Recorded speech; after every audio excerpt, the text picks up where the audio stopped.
بینەرانی خۆشەویستانی کەناڵی هیوا ئەم کاتتان باش زۆر خۆشحاڵم لە بەرنمەیەکی تری دایلۆگ لە کەناڵی هیواوە بە ئێوەی ئازیزەگەمەوە. ئەمڕۆ من گۆنا سەعید لەگەڵتانم بۆ پێشکەشکردنی بەرنمەیەک کە چەند تەوەرێکی لە خۆگرتووە و دروستکردنی چەند گفتوگۆیەک لەگەڵ میوانە بەڕێزەکانم. هەڵبەت بەشێ لە ئێوە لەوانەیە ڕاهات بێتن ڕۆژانی یەکشەمە کە هاوکارم شەماڵ عەلی ئەو بەرنامەی دایلۆگ پێشکەشەکە ئەمڕۆ لەبەرەوەی ئەو نەیتوانیوە من لەگەڵتانم ئەو بابەتانەی کە تاوتوێی ئەکەین سێ بابەتی زۆر گرنگن لە سێ وڵاتی جیاجیا لە خۆرهەڵاتی ناوەڕاست و باکووری ئەفریقا. سەرەتا ئەچینە سەر بابەتی ژینگە و ئەچینە سەر بابەتی ئەو ڕاوبۆچوونە جۆراوجۆرانەی کە لەسەر کارەساتی ژینگەیی لە تورکیا و ئاگرکەوتنەوە لە دارستانەکانە کە بووتە جێگای مشتومڕی جۆراوجۆر و قسە و باسی جۆراوجۆر. لەم بارەیەوە میوانێکی بەڕێزم لەگەڵا کە گفتوگۆکەی لەگەڵ دەست پێەکەین. بەڕێز شاخەوان عەلی لە کوردستانەوە لەگەڵمایە. بەخێرهاتن لێ ئەەکەم کاک شاخەوان، سوپاس بۆ ڕەزامەندیت بۆ هاتن بۆ بەرنامەکە. زۆر سپاس هاوڕێ گۆنا، سڵاو لە ئێوە لە بینەرانیش، دەستت خۆش بێ بۆ ڕووداندنی ئەو باسە گەرمەکە بەڕاستی بابەتی ڕۆژە و توانم بڵێم بەشێکی زۆری خەڵکی بەخۆیەوە سەرقاڵ کردووە بە یار و نەیاریەوە. دەستخۆشی سپاس دەکەم.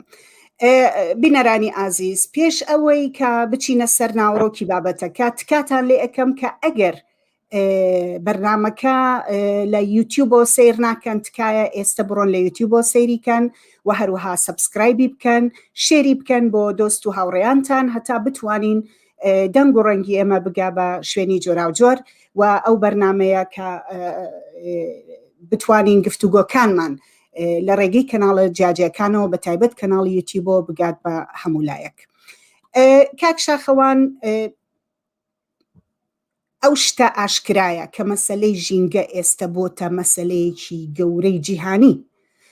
40 ساڵ زیاتریشە بزوتنەوەی جۆراوجۆر، خەڵکی جۆراوجۆر، ڕێکخراوی جۆراوجۆر و تەنانەت بزوتنەوە جیاجیەکانی ئەوانەی کە با بڵین بەرگری لە مافی مرۆڤەکەن، بەرگری لە یەکسانی ژن و پیاوەکەن، بەرگری لە مافی کرێکاران و خەڵکی زەحمەتکێشەکەن، باز لە یەکسانیەکەن و ئەو بزوتنەوانش کە دژە سەرمایەدارین لە جیهانە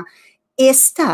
بەبێ بزوتنەوەیکی فراوان کە هاوار ئەکەن بۆ ئەوەی کە بگەڕێینەوە بۆ هۆشیاری بەرامبەر بە ژینگە، هۆشیاری بەرامبەر بە گۆی زەوی، بەرامبەر بە ئاوی، بەرامبەر بە دارستانەکانی بە هەموو ئەمانەواتە هوشیارێکی گشتی دروست بۆ 40 ساڵ زیاترە بەشێکی گەورەیە لە خەبات و لە خەبات لە دژی سیستەمی سەرمایەداری و ئەوەی کە پاراستنی ئەم گۆی زەویە یەکێکە لە گەورەترین ئەرکە گەورەکانی ئەم سەردەمەی ئێستامان کە بەشێکە لە خەبات و ناڕزایەتی خەڵک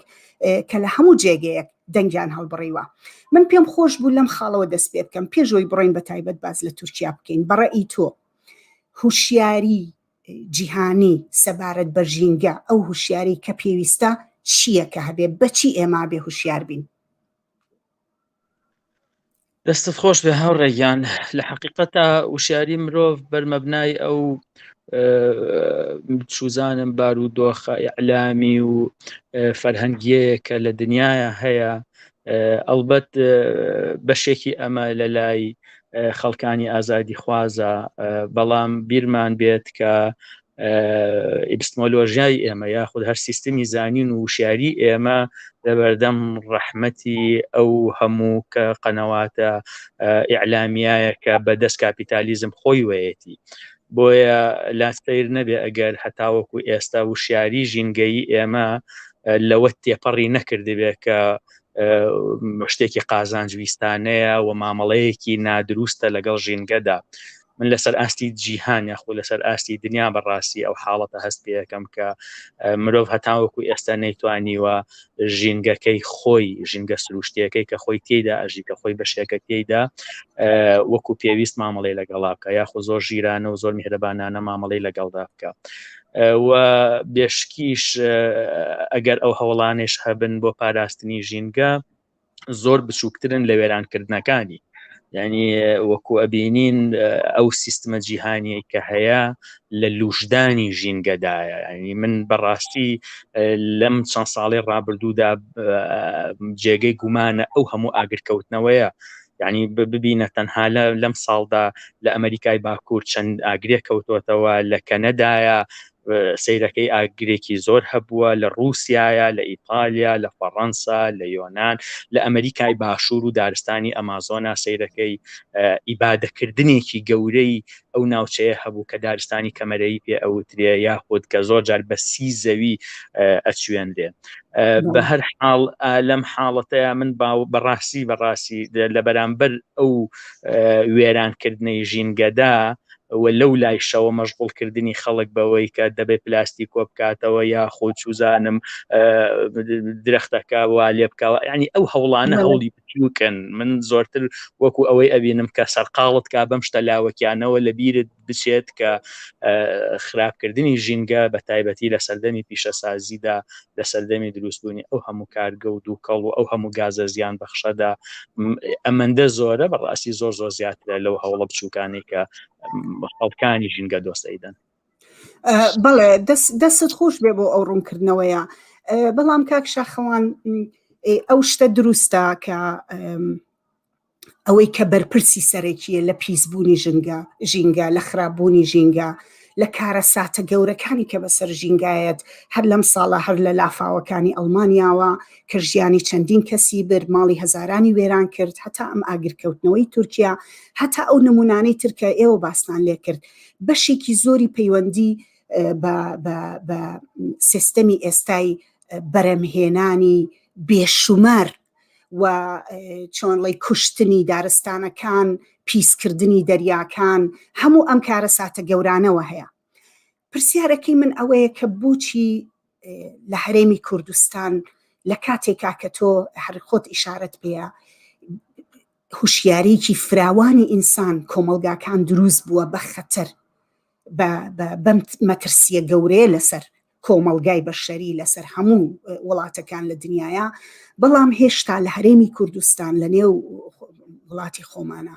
هەستەکەی کە ئەم هوشیاریە جیهانیە نەگەیشتۆتە ئەوێ، یاخود ئەم هوشیاریە بەرفراوانە بەرامبەر بە گۆی زەوی نییە، زیاتر وەک شتی لۆکەڵ. مەسەن ئێمە تۆ باس لە سووتانی هەنێ دارستان کرد، باوەڕکە لە چەند ساڵی ڕابردووە چەند جارێک خۆ لە کوردستانیش لە پڕ شاخێگە سووتێنن، لە پڕ ناوچەیە گوێرانەکەن، لە پڕ کۆمەڵێدار ئەبرنەوە یا دارستانی گوێرانەکەن. ئەم شتانە ژێراوژێر هەر ڕوویدا و خەڵک ئەیبینێ، بەڵام بەشێکی کەم لە خەڵک ئەم هوشیاریە بنەڕەتیەی هەیە. من پێم خۆشە ئەو پرسیار لە تۆ بەڕێی تۆ بۆچی وایە بۆ ئێمە پەیوەستین بەم هوشیاریە جیهانیەوە کە دەبێت لە بەرامبەر مەترسی پیسبوونی ژینگە و خراپبوونی ژینگە هەمان بێ؟ هاوڕێگیان بەڕاستی بارودۆخی کوردستان ڕەنگە زۆر جیاواز بێت لەوەی کە لە خۆرئاوا هەیە. ئەوەی کە لێرە گوزارێ ڕەنگە ژیان بە جۆرێکە کە خەڵک نەتوانێت فریای حتا پێداویستیە غەریزیەکانی خۆی لە خۆراک و لە پۆشاک و لە کارەبا لە فێرنکەرەوە لە نازانم لەو جۆرە شتانە نەکەوێت. بۆیە بەڕاستی هەموو ئەو شتانێتتر وەکو شتێکی سانەوی سیرەکە، شتێکی سەرەکی نییە لەلای ئەگەر چی مەسەلەی ژینگە ئەکرا حتمما ئەبوو شتێکی سەرەکیش بێت. بێگومان لە کوردستاندا نەک هەوڵەکانی پاراستنی ژینگە نییە، بەڕاستی هیچ شتێکی ئەوتۆنیە لەو بارەیەوە، لە هەمان کاتا ئیبادەکردنێکی خراپی شەیە کە زۆر جار جێگەی گومانە. ینی بەڕاستی ئاگرتێ بەردانی ئەو هەموو دار و دارستان و لێڕەوار و چوزانم دەغڵ و دان و ئەو هەموو بەرهەمە کشت و کاڵیانە جێگەی پرسیارە بۆ ئێمەش، وە نەک جێگەی پرسیارە بەڵکو تا ڕادێک ئەو وەڵامە لە مێشکمانە دێت و دەچێکە ئایا ئەمە دەست نییە، ئایا چونکە بمانێ و نەمانێت بە ئاشکرا دیارە کە سیستمی سەرمایەداری لە جیهانە زۆر لە هەوڵی مۆنۆپۆلکردنی قوتی خەڵکیشدایە، زۆر لە هەوڵی احتیواکردنی سامانی کشت و کاڵیشدایە، یعنی نەسیر نبێت کە ریسێرچ و کە بەحسی گەورە هەیە لەسەر ئەوەی جەنگەکانی ئەم دواییەی ئەفغانستان و عێراق و هەندێک لەو جەنگانێک کە لەم ناوچانەدا بوون جەنگی نەوت نەبوون، جەنگی وزە نەبوون، بەڵکو جەنگی ئەو تۆوە ڕەسەنانە بوون کە لەم ناوچانەدا هەن. یەک شتێت بۆ باس بکەم، یعنی من چەند جاری تر باسم لەوە کردووە کە ئەو تۆوەی ئێستا لە هەرێمی کوردستانە هەیە ئەیکڕین و تۆوی ئەەکەین لە پاشەوەی کە بەرهەمەکە هەڵ ئەگرینەوە بەرهەمەکە خۆی بۆ تۆ نابێتەوە و لە ڕاستیا ئەو تۆوانەی کە پێشتر لە کوردستانە هەبوون و خەڵک پاشەکەوتی ئەکرد و سوودی لێوەرەگر ئێستا نەماوە و بە ئاشکرا ڕەنگە دەیان جار لێرە و لەوێ بەرگوێمان کەوتبێت کە لە فڵانە شوێن ئاگر کەوتەوە تەنێکی نامۆ لەو جێگەیە بینرا، یا بۆیە من شکم لەوە نییە ئەم ئاگر کەوتنەوانە چ لە هەرێمی کوردستان و چ لە جیهانە ئەتوانم بڵێم بەنیسبەتێک سروشتی نین. هەرچەندە ئاگرکەوتنەوە سروشتیە بێگومان حتا ئەگەر دەستی مرۆڤیشی تێدا نەبێت ئاگرکەوتنەوە لە ڕابردوودا هەر هەبووە بەهۆی بەرزبوونەوەی پلەی گەرماوە یاخود هەندێک جۆری دانەوێڵەمان هەیە کە خۆیان قابلیەتی ئەو ئاگرتێبەربوونیان هەیە و لە هەمان کاتیشا بێگومان لەم لایشەوە دەستی مرۆڤ لە زیادکردنی گازە گەرمی پارێزەکانە و بەرزبوونەوەی پلەی گەرما و ئینحیباسی حراری یا قەتیسبوونی گەرمی ئەمانە هۆکار بوون بۆ ئەوەی کە زۆرتر پلەی گەرما بەرز بێتەوە و زۆرتر ئاگرکەوتنەوە ڕوو بدات. بەڵام شکی تێدا نییە کە ئاگر لە شاری سلێمانی شاکەوتۆتەوە و دارستانیشی سووتانەوە دواتریش دەرکەوتووە کە کۆمپانیایەکی لە پشتەوە بووە. ئاگر لە مازۆن کەوتەوە و لە دواتر دەریش کەوت کە خۆیان بە ئەنقەس نایانەوێ بیکوژێننەوە. هیچ سەیر نییە ئەگەر ئەو ئاگرەی لە جێگەیەکی تریش کەوتۆتەوە کە دەستێکی لە پشتەوە بێت، دەستێک کە لەو ئەو دەستە گڵاوەی سەرمایە گوزاری و سەرمایەداری و چوزانم لوشدانی، یعنی ڕەنگە ئیتر بەوە نەوەستن کە تەنها وزەی ئەم دنیاە چۆن بڵێ احتیلال بکەن، بەڵکو ئیتر لە هەوڵی ئەوەدا بن ئەو هەوا و هەناسەی ئەمەم دنیایش وەها لێ بکەن کە بیخێنە ناو بۆتەیەکی بازرگانیەوە. زۆر دروستە، زۆر دروستە. لە ڕاستیە گۆی زەوی بۆ خۆی بۆ ملیۆنان ساڵ شوێنی ژیانی ئینسان بووە و توانیوێتی ئینسان و هەموو زیندەوەرەکانی تر و هەموو سەوزایەکان لە خۆی بگرێ و خۆی بۆ خۆی هاوسەنگیەکێ لە نێوان ڕووبارەکانی و دارستانەکانی و دەریاکانی و لەو بارەیەوە بەڕاستی هەر بچیمەوە سەرە و خاڵەی مەسەلەی هوشیاری کە باسمان کرد هوشیە بۆچی ینی تاک لە کوردستان یاخود کۆمەڵگەی کوردی نابێتە بەشێ لەم هوشیارەیە گشتیە لە بەرنامە جیهانەکان ئەوانەی دەرەوە بەرنامەی با بڵێن دۆکومنتاری زۆر زۆرە سەبارەت بەوەی کە چۆن ئەو ملیۆنان درەختەی ئامازۆن ئەسڵەن یارمەتی هەناسەدانی ئێمە ئەیە لە ئاسیا و لە شەرق و لەو پەڕی دنیا لەو پەڕی گۆی زەویە و چۆن ئەم سیستەمە ئیکۆلۆژی هەمووی بەیەکەوە بەستراوەتەوە و هاوسەنگی خۆی ڕاگرتووە و زۆر بە دروست ئەوەی کە تۆ باست کرد ئەوە بەرهەمهێنانی ماس پرۆدەکشن واتە بەرهەمهێنانی بێشماری سەرمایەداری و کۆمپانیا جیهانیەکانە بەتایبەت کە سەرچاوەی سەرەکی ئەم ناهاوسەنگیان کە دروستیان کردووە و ئەگەر لۆکەڵی بێ یاخود جیهانی ئەوانن کە دەستی گەورە و سەرەکیان هەیە لە خراپکردنی ژینگەیە. پێم خۆشە لێرەوە بڕۆینە سەر مەسەلەی ئەم ئاگرکەوتنەوەی تورکیا و دڵنیام کە تۆ ئاگاداریت بینیم کە لە فەیسبوک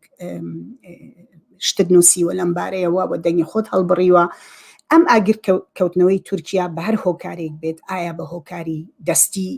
کۆمپانیایەک بێت یاخود جیهەتێکی سیاسی بێکە وەکو هەندێک باسیلەیەکە یاخود شتێکی سروشتی بێ و لە ئەنجامی گەرمای ئەم ساڵ و ئەم کەش و هەوا گۆڕاوە و بەرزبوونەوەی پلەی گەرمای زەوی و ئەمانەوە بێت. هەڵوێستی جۆرا و جۆری لێکەوتەوە لە نێو کۆمەلگای کوردیا بەتایبەت لە هەرێمی کوردستان من باسەکەم. بەشێک لە هەڵوێستەکان کە بینیمان بە فراوانی خەڵکێک خۆشحاڵی خۆیان دەرەبڕن تەنانەت هەڵەپەڕن جەژنە گێڕن و لە ژێر ناوی ئەوەی کە ئەمە زەرەر ئەگەیەنێ بە دەوڵەتی فاشیستی تورکیا لە ژێر ناوی ئەوەی کە ئەمە حەقی چۆنڵی تۆڵەی ئەفرین و بڕینی دارە زەیتونەکانە کاتەوە لە ژێر ناوی جۆرا و جۆرە ڕەوتێک یاخود ڕەهەندێکی خۆشحاڵ بەکارەساتێکی ژینگەیی گەورە کە لە تورکیا ڕوویاوە هەبوو و بەرامبەرەکەیشی ڕەوتێکی ترە کە وەکوتم ئێوەش نووسیتان لەسەری کە ئەوەی کە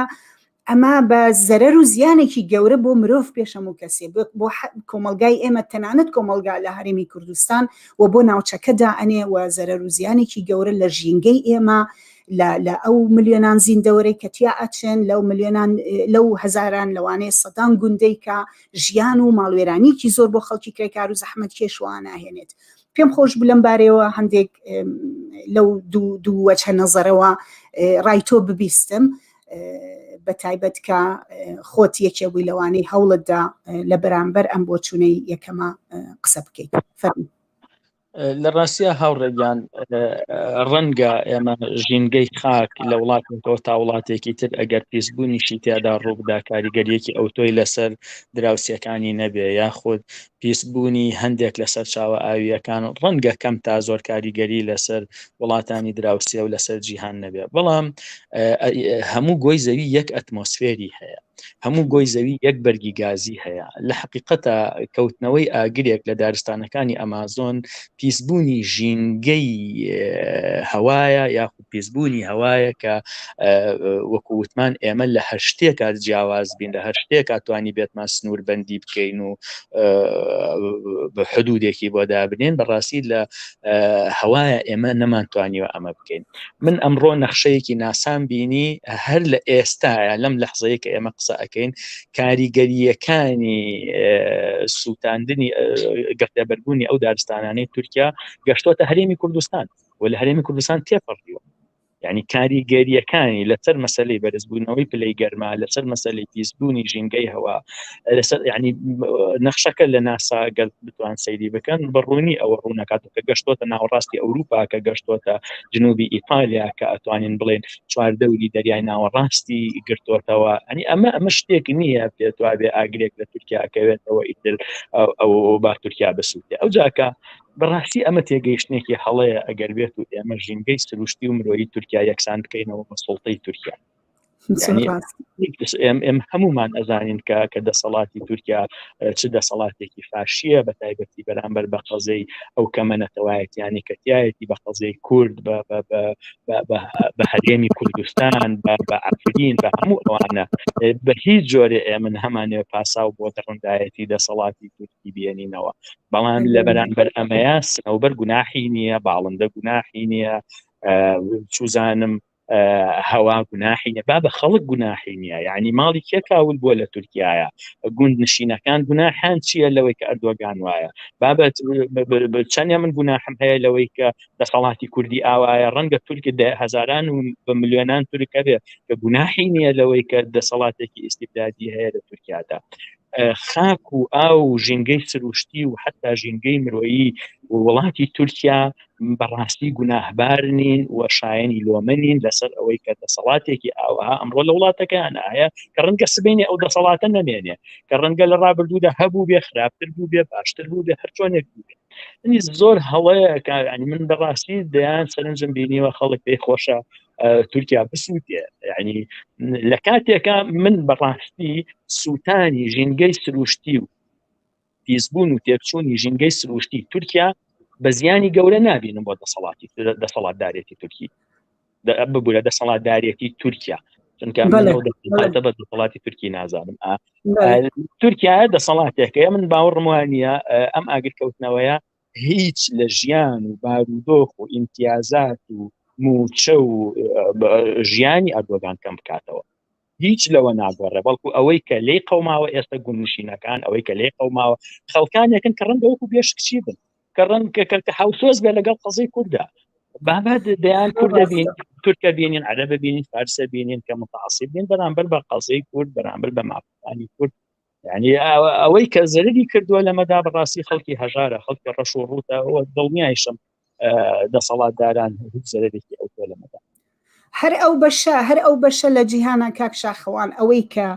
زەرەرمەندی یەکەمە لە بەرزبوونەوەی پلەی گەرما لە هەموو گۆی زەویە، لە کارە ساتەکانی ژینگە، لە سووتانی دارستانەکان، لە ڕووخان و تێکشکانی دارستانەکان، لە هەستانی دەریاکان، هەر ئەو بەشەیەکە بەڕێزت ئاماژت پێەیە خەڵکێکە کە زەحمەتە کێشەیە، خەڵکێکە کە بەردەوام خەریکی کارکردنە بۆ دابینکردنی بژێوی خۆی، خەڵکی کرێکار و زەحمەت کێشە، خەڵکی گەمدەرامەتە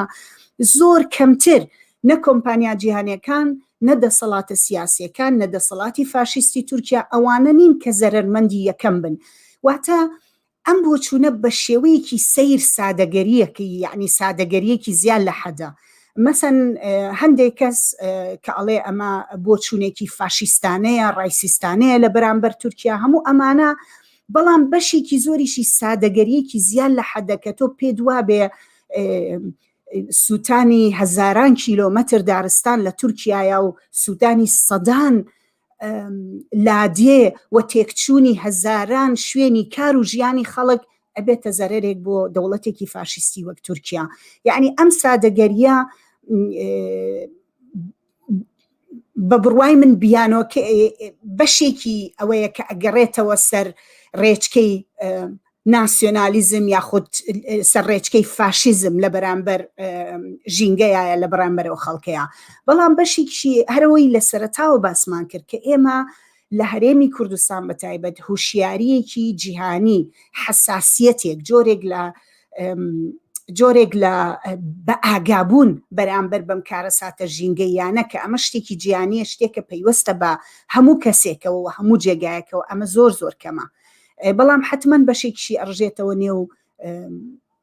ژەهراوی ناسیۆنالیزم، ژەهراوی فاشیزم، هەر ئەوەی کە ئۆردوگان هاتووە ئەیاتە پاڵ لایەنی سیاسی و شوێنێکی تر کە ئەمەیان کردووە. ئەم بۆچوونەی بەرامبەریش هەمان شتە کە خەریکە کارەساتێ بەسەر ژیانی خەڵکە هاتووە ئەیاتە چۆنڵی ئەوێ هینەکەی لە وەکو حەقسەندنەوەیەک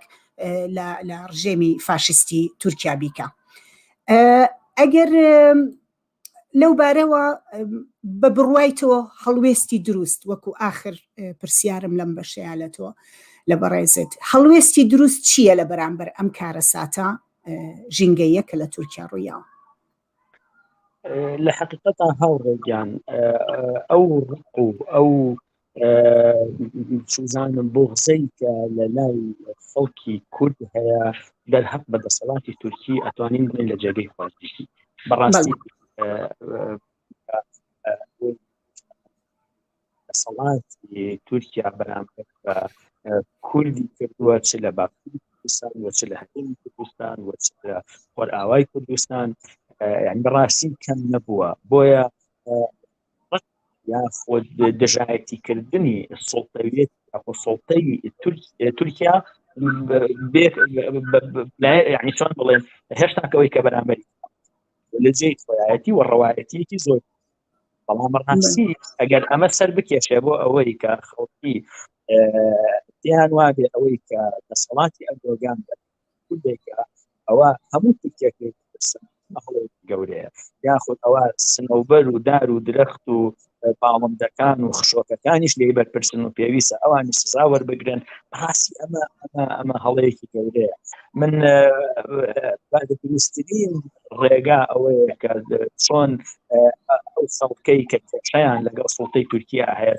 چۆن ئەم کێشەیەیان یاخود ئەم دژایەتیکردنیان منهەجی بکەن، های لێ بکەن کە ڕێک و پێکی بکەن و ڕێکی بخان گەبوو بۆ ئەوەی کە ئێمە دژ بەدەست. بەڵام ئەوەی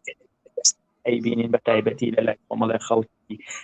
ناسیۆنالیست، خەڵکی بەداخەوەکە یعنی بەشوبڵاویەک یا شێواوی یعنی ئەوەی کورد دەڵێ لەگەڵ ڕێز بە کورتان فێرا، تۆ هاتووی ئاواوی بە هەندێک مەڵاهیدی سروشتی ئەو ئەتەوێت لێرەوە لە کێ بدەیت. یعنی بەڕاستی ئەتەوێت ڕێگەی من وەکو نووسیم ئەتەوێت ڕێگەی چاودبوونی شینگەی قەشقەڕە و کیسەڵ و بۆق و مار و مێروەوە لە ئەردۆگان بدەیت. یعنی ئەمە غەڵەتە گەورە. ڕاستی ئەمە باوەڕم وایە بە هیچ جۆرە ئەم جۆرە تێڕۆ ئەم جۆرە تێگەیشتنە زیان بەس ئەسڵن ڕەنگە قازانجی پێ بگەین. بەڕاستی من ئینسانێکی فاشیستی بە بنای ئینسانێکی فاشیستی تورکەزانم منهەجیە نۆکو چۆن لە ئاینە برای دینی هەیە فاشیستیشمە ینی من باوەڕم وایە دەسەڵاتی تورکی ئەگەر دەسەڵاتێکی فاشیستە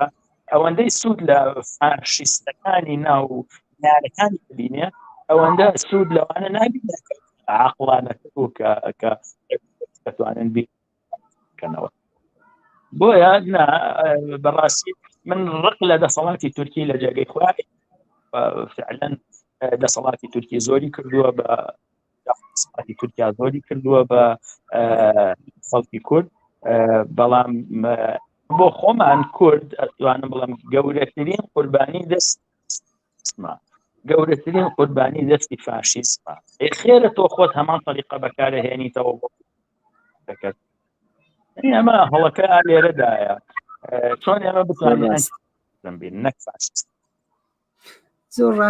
زۆر ڕاستە بەشێک لەم فاشیزمە هەرم ڕایسیزم و فاشیزمە سەرەتاکانی توانیوێتی لە مێژووە دەسەڵات باتە دەست ئەوانەی کە وەکو ئۆردوگان بوون، ئەوانەی کە لەو فاشیستر بوون وەکو هێتلەر وەکو مۆسۆلێنی هەرم جۆرە خۆشخەیاڵیە یاخود دواکەوتنە کوێرانەیی ناسیۆنالیزم و تا ڕادەیەکی زۆر ڕق و کینە تۆ لە بەرامبەر دەوڵەت و دەسەڵاتێکا وەک تۆ باسیەکەی هیچ کاتێ حتا ئەتوانی ئەمە بکە بەڵام لە بەرامبەر خەڵکێکە یا ژینگەیەکە پێویستەکە کە ئێمە هاوکار و هاوپشتی خەڵکێ بین کە ناڕزایەتی دەرەبڕێ بەرامبەر بەم دەسەڵاتە فاشیستە کە داوا ئەکا زوو قەرەبوو بکرێتەوە کە داوا ئەکا ئەبێ ئاگرەکەی بکوژێنرێتەوە کە داوا ئەکا ئەبێ کۆمپانیاکان دەست بپارێزن لە وێرانکردنی ژینگە کە ئەبێ مەسەلەی ژینگە لەلایەن وڵاتە زلهێزەکانەوە لایەن وڵاتە گەورەکان و حکوومەتەکانەوە بە مەسەلەیەکی جدی وەربگیرێ و بەشێک بێ لە خەباتێکی نەبراوی کە خەڵک کە بۆ باشترکردنی ژیانی خۆی ئەیکا. هاوڕێ شاخەوان من زۆر سوپاس دەکەم بۆ بەشداری پێش ئەوەی کۆتایی بەم بەشەی بەرنامەکەمان بێنین من پێم خۆشە یەک دوو سەرنج کە لە ڕاستیە دڵخۆشیان کردم لەلایەن کەسانێکەوە کە خۆیان چالاک و هەڵسوراون و کەسانێکن کە دەنگیان هەڵبڕیوە لە بەرامبەر ئەم ڕەوتی فاشیزم و ڕیسیزمە کە لەم کارە ساتە ژینگەیەی لە تورکیاوە ڕوویاوە قسەیان کردووە پێم خۆشە ئەوانە بخوێنمەوە پێشەوەی کە ناوبڕێ وەرگرین و کۆتایی بەم بەشە بێنین بەڵام هەر لە ئێستاوە زۆر سوپاسی بەشداری تۆ ئەەکەم دەستت خۆش بێ. بینەرانی خۆشەویست پێم خۆشەکە ئەم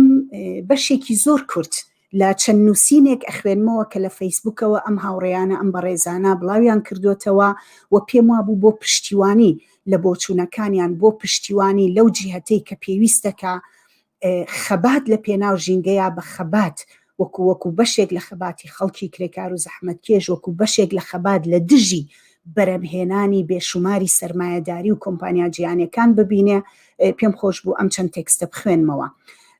هاوڕێی بەڕێزمان ڕێبوار عارف لە فەیسبوکەوە وەکو بەشێ لە نووسینەکەی ئەڵێ هەوا و ئۆکسجینێک کە لە دار و درەختی ئەو ناوچەوە بەرهەمدێت لە پلەی یەکەمدا لە خزمەت کۆی کۆمەلگا و ژیانی ئەو بەشە لە مرۆڤایەتیەوەیە کە لە سوودەکانی ئەو ژینگەیە بەهرەمەند دەبن نەک لە خزمەت دەسەڵاتێک کە خۆی سەدان کۆمپانیا و ڕێگە و ڕەوشت و وێرانکاری و تێکدانی ژینگەی هەیە. سووتانی دەیان هەزار باڵندە و پەلەوەر و گیان لەبەر زیانێکە کە بەر ئیکۆسیستەمی ژینگە دەکەوێت مەترسیدارترین شتە و جێگەی خۆشحاڵی هیچ کەسێک نابێ ببێ. هەروەها بەڕێز کاگ عەزیز ڕەوف لە فەیسبوکی خۆی لە ژێرناوی سنەوبەری تورکی و زەیتونی ئەفرین نووسیوێتی سنەوبەرێک لە ئەنالیا و ئالانیا لەگەڵ زەیتونێکی ئەفرین و داربەڕوویەکی قەندیل هەر درەختن و ئەوەی لێکیان جیا دەکاتەوە ئەقڵیەتی شۆڤێنی و ناسیۆنالیستیە سروشتی هەمووانە. هاوڕێی زۆر خۆشەویستمان پێشڕەو محەممەد سەبارەت بەما چەند جارێک نووسیوێتی ڕاستیەکەی و وەڵامی داوەتەوە بەم ڕەوتە لە دواکەوتەی ناسیۆنالیزم و فاشیزم بەڵام بەشێکی زۆر بچووک لە نووسینەکەی لێرە دێنمەوە کە ئەڵێ تێکچوی ژینگە و سەوزایی کە تاکە هیوای ژیانی داهاتووە و خواستی سووتاندنی هەستێکی قوڵی فاشیستیە لە ناخ و سایکۆلۆجیای مرۆڤدا جێگیر بووە. جگە لەوەی کەلاتان سیر نەبێت دراوسێکان چەند سەوزاییان هەبێت هێندەش هەوای پاک بۆ ئێمە و ئێوە دێت، بەڵام هەروەها وەڵامدانەوەی فاشیزم بە فاشیزم نەک چارەسەر نییە بەڵکو خۆکوژیە. هەروەها ئاخردانە ئەخوێنمەوە پەیجی مامۆستایان لە ژێرناوی چاویلکە ڕەگەزپەرستیەکەت فرێدە. ئەوەی دەسووتێ نە ئۆردوگانە نە حکوومەتی ئاکەپەیە بەڵکو ژینگەیە، نە تورکیا بەو ئاگرە ئەڕوخێ نەماڵی ئۆردوگان و بەرپرسان ئەسووتێ. ئەوەی ڕوو ئەدا تەنها ئاوارەبوونی هەزاران ماڵە هەژاری قوربەسەر و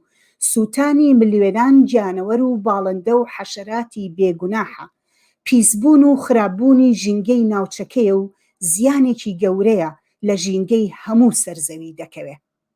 من لێرەوە زۆر دەستخۆشی لەو هاوڕێیانە ئەەکەم، دووبارە زۆر سپاسی کاک شاخەوانەکەم، بەڕێزان لەگەڵمان بن بۆ بەشی دووەم و بەشی سێمی بەرنامەکانمان لە دوای ناوبڕێک دێمەوە لاتان هەر بژین.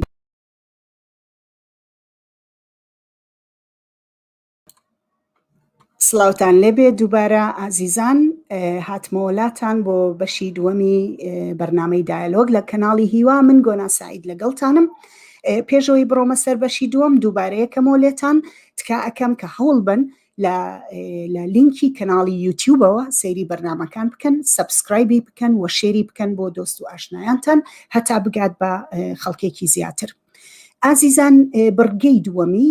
بەرنامەی ئەم شەومان سەبارەت بەو گۆڕانکاریە سیاسیانەیە کە لە وڵاتی تونس ڕوویدا. هەمومان ئاگدارین کە لە دوای بەهاری ئەوەی پێی وترا بەهاری عەرەبی تونس تاکە وڵات بوو کە ئەنجامی ڕاپەڕین و خۆپیشاندانەکانی خەڵک نەگەیشت بە کارەساتیایە. تونس ئەو وڵاتە بوو کە تایە سەرباری ئەوەی کە لە باری سیاسیەوە ناجێگیر بوو بۆ ماوەیەکی زۆر، چەند جارێ دەسەڵات و حکوومەتی تایە گۆڕا، بەڵام لە هەمان کاتە خەڵک هیچ کاتێ سارد نەبووە لەسەر ئەوەی کە بەردەوام بێ لەسەر داواکاری بۆ گۆڕینی ژیانی خۆی و بۆ باشترکردنی ژیانی خۆی.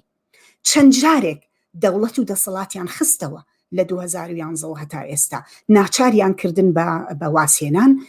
و چەند جاری هەڵبژاردن ڕوویە. لە 2019 جارێکی تر و لە ڕێگەی هەڵبژاردنەوە ئەم جارەیان ڕێکخراوی نەهزەی کە سەر بە ڕەوتی ئیخوان موسلیمینە لە جیهانی عەرەبیە توانی لە 120 دەنگەکان بەدەستبێنێ و گەورەترین کوتلەی پەرلەمان بەدەستبێنێ. بەڵام لە هەمان کاتە ئەم ڕێکخراوە لەگەڵ چەندین حیزب و جیهاتی ترە پەرلەمانیان دروست کرد و سەرۆکێکی وڵات دانرا کە کەسێکی پرۆفیسۆر بوو، ئەکادیمی بوو و لەوانەی کە پیانەڵێن کەسی تەکنۆکرات بە ناوی قەیس سەعید. وڵاتی تونس بار و گوزرانی خەڵک و ژیانی خەڵک بە پێی چاودێرەکان کە باسەکرێ بەرەو خراپتر ڕۆیشتووە، بەرەو باشتر نەڕۆیشتووە لە دوای 9 ساڵ لە ڕاپەڕین و ڕووخاندنی حکوومەتی ئەو کاتەی تونس. خەڵک تازە لە 2021 جارێکی تر لە سەرجادە بوون، لە خۆپیشاندانی بەرفراوانە بەشداریان کرد، ناڕازین لە دەسەڵات و حکمی دەوڵەتی تونس و لەوانە دەسەڵات و حکمێکی زۆر بەرفراوانی ڕێکخراوی نەهزە کە لە ڕێگەی قۆڕەخکردنی دام و دەستگاکانی دەسەڵاتەوە بەهۆی ئەوەی کە زۆرترین کوتلەی هەیە لە ئینتیخاباتە، قۆڕەخکردنی دەسەڵاتە تەشریعەکان، دەسەڵاتە تەنفیزیەکان، هەروەها باز لە گەندەڵیەکی بەرفراوان و هەروەها باز لە بەرەو دواوە چوونەوەی کۆمەلگا، هێرشکردنە سەر مافەکانی ژنان، هێرشکردنە سەر ئازادیەکان و باز لە زۆر شتی تراکرێ. بەڵام ئەوەی وای کرد کە لە چەند هەفتەی ڕابردووە جارێکی تر خەڵکی تونس بێنەوە سەرجادە کەوتنی دەستگای تەندروستی، واتە وەزارەتی تەندروستی و فشارهێنانی بڵاوبوونەوەی زۆر بەرفراوانی کۆرۆنا و ڕێژەی مردن لەو کۆمەلگایە لەو وڵاتەیە و بێدەربەستی دەسەڵات لە بەرامبەر ئەمەیە وای کرد کە خەڵک زیاتر بێنە سەرجادە، جگە لە بێکاریەکی بێشمار، جگە لەوەی کە لە زۆر شوێن لە تونسا ئاوی خواردنەوە نەماوە، گەرما فشاری بۆ خەڵک هێناوە، بێکارەبایی و هەموو ئەمانە بۆتە هۆکاری ئەوەی کە لە شەوی 25 لەسەر 27 تا هەفتەی ڕابردوو خەڵک بە ژمارەیەکی زۆر فراوان هاتنە سەرجادە و خۆپیشاندانی گەورەیان کرد. ئەمە وای کرد سەرۆک کۆماری تونس قەیس سوعید ڕۆژی 26 جوڵای بە 26 تەموز ببرن گۆڕانکاریەکی گەورەی ڕاگەیاند و لەپڕ چەند بڕیارێکی دەرکرد و لێرەوە ڕای جیاواز، لێکدانەوەی جیاواز، گۆڕانکاری جیاواز یاخود پێشبینی جیاواز ئەکرێ بۆ بەرەو پێشچوونی پێشهاتەکان لە وڵاتی تونس. ئەوەم بیر نەچێ پێشەوەی بچم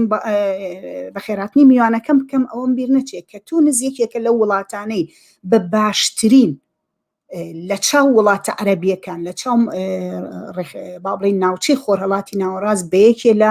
پێشکەوت و خوازترین وڵاتی ئەم ناوچەیەدا ئەندێ لە ڕووی مافەکانی ژنان، لە ڕووی ئازادی سیاسیەکان، لە ڕووی بەدەستهێنانی ئازادی هەڵسوڕانی سیاسی. تونس خاوەنی مێژوویەکی دوور و درێژە لە بوونی ڕێکخراوە کرێکاریەکان، یەکێتیە کرێکاریە بەهێزەکان و هەروەها ڕێکخراوەی ژنان و دام و دەستگایە کە بۆ یەکسانی جەندەری هەوڵەیەن. ئەمانەمان بیر نەچێت کە تونس لەم بارانەوە تایبەتمەندی خۆی هەیە. من بۆ ئەوەی زیاتر تیشک بخەینە سەر ئەم گۆڕانکاریە سیاسیانە و ئەم فشارە جەماوەریانە کە خەڵک هێناوێتی، ئەم ناڕزایەتیانەی خەڵک لە وڵاتی تونس، میوانی بەرنامەم هاوڕێی خۆشەویستمان ستاری چیمەنتۆیە کە ئاگام لێ متابعەیەکی باشی ئەم گۆڕانکاریانەی کردووە و لەسەری ڕۆیشتووە و ڕاو بۆ چوونی خۆی بە چەند شێواز دەربڕیوە. هاوڕێ ستار بە خێرهاتنت ئەەکەم، زۆر سوپاسی ئامادەبوون دەکەم بۆ بەشداری لەم بەشەی بەرنامەکەمان. سوپاس کە کاتی پێبەخشین. زۆر سپاس بۆ ئێوەش، سپاس بۆ داوتکردنتانم، هەروەها سپاسی ئەو بینەران و بیستەرانەکەم بۆ گوێگرتن لە بەرنامەکە. هیوادارم کاتێکی بەسوود بەدینە سەر. زۆر سپاس بۆ تۆش. هاوڕێ جەبار، هاوڕێ ستار ببوورە لەگەڵ کاک جەباری برار لێم تێت. ئەمەوێ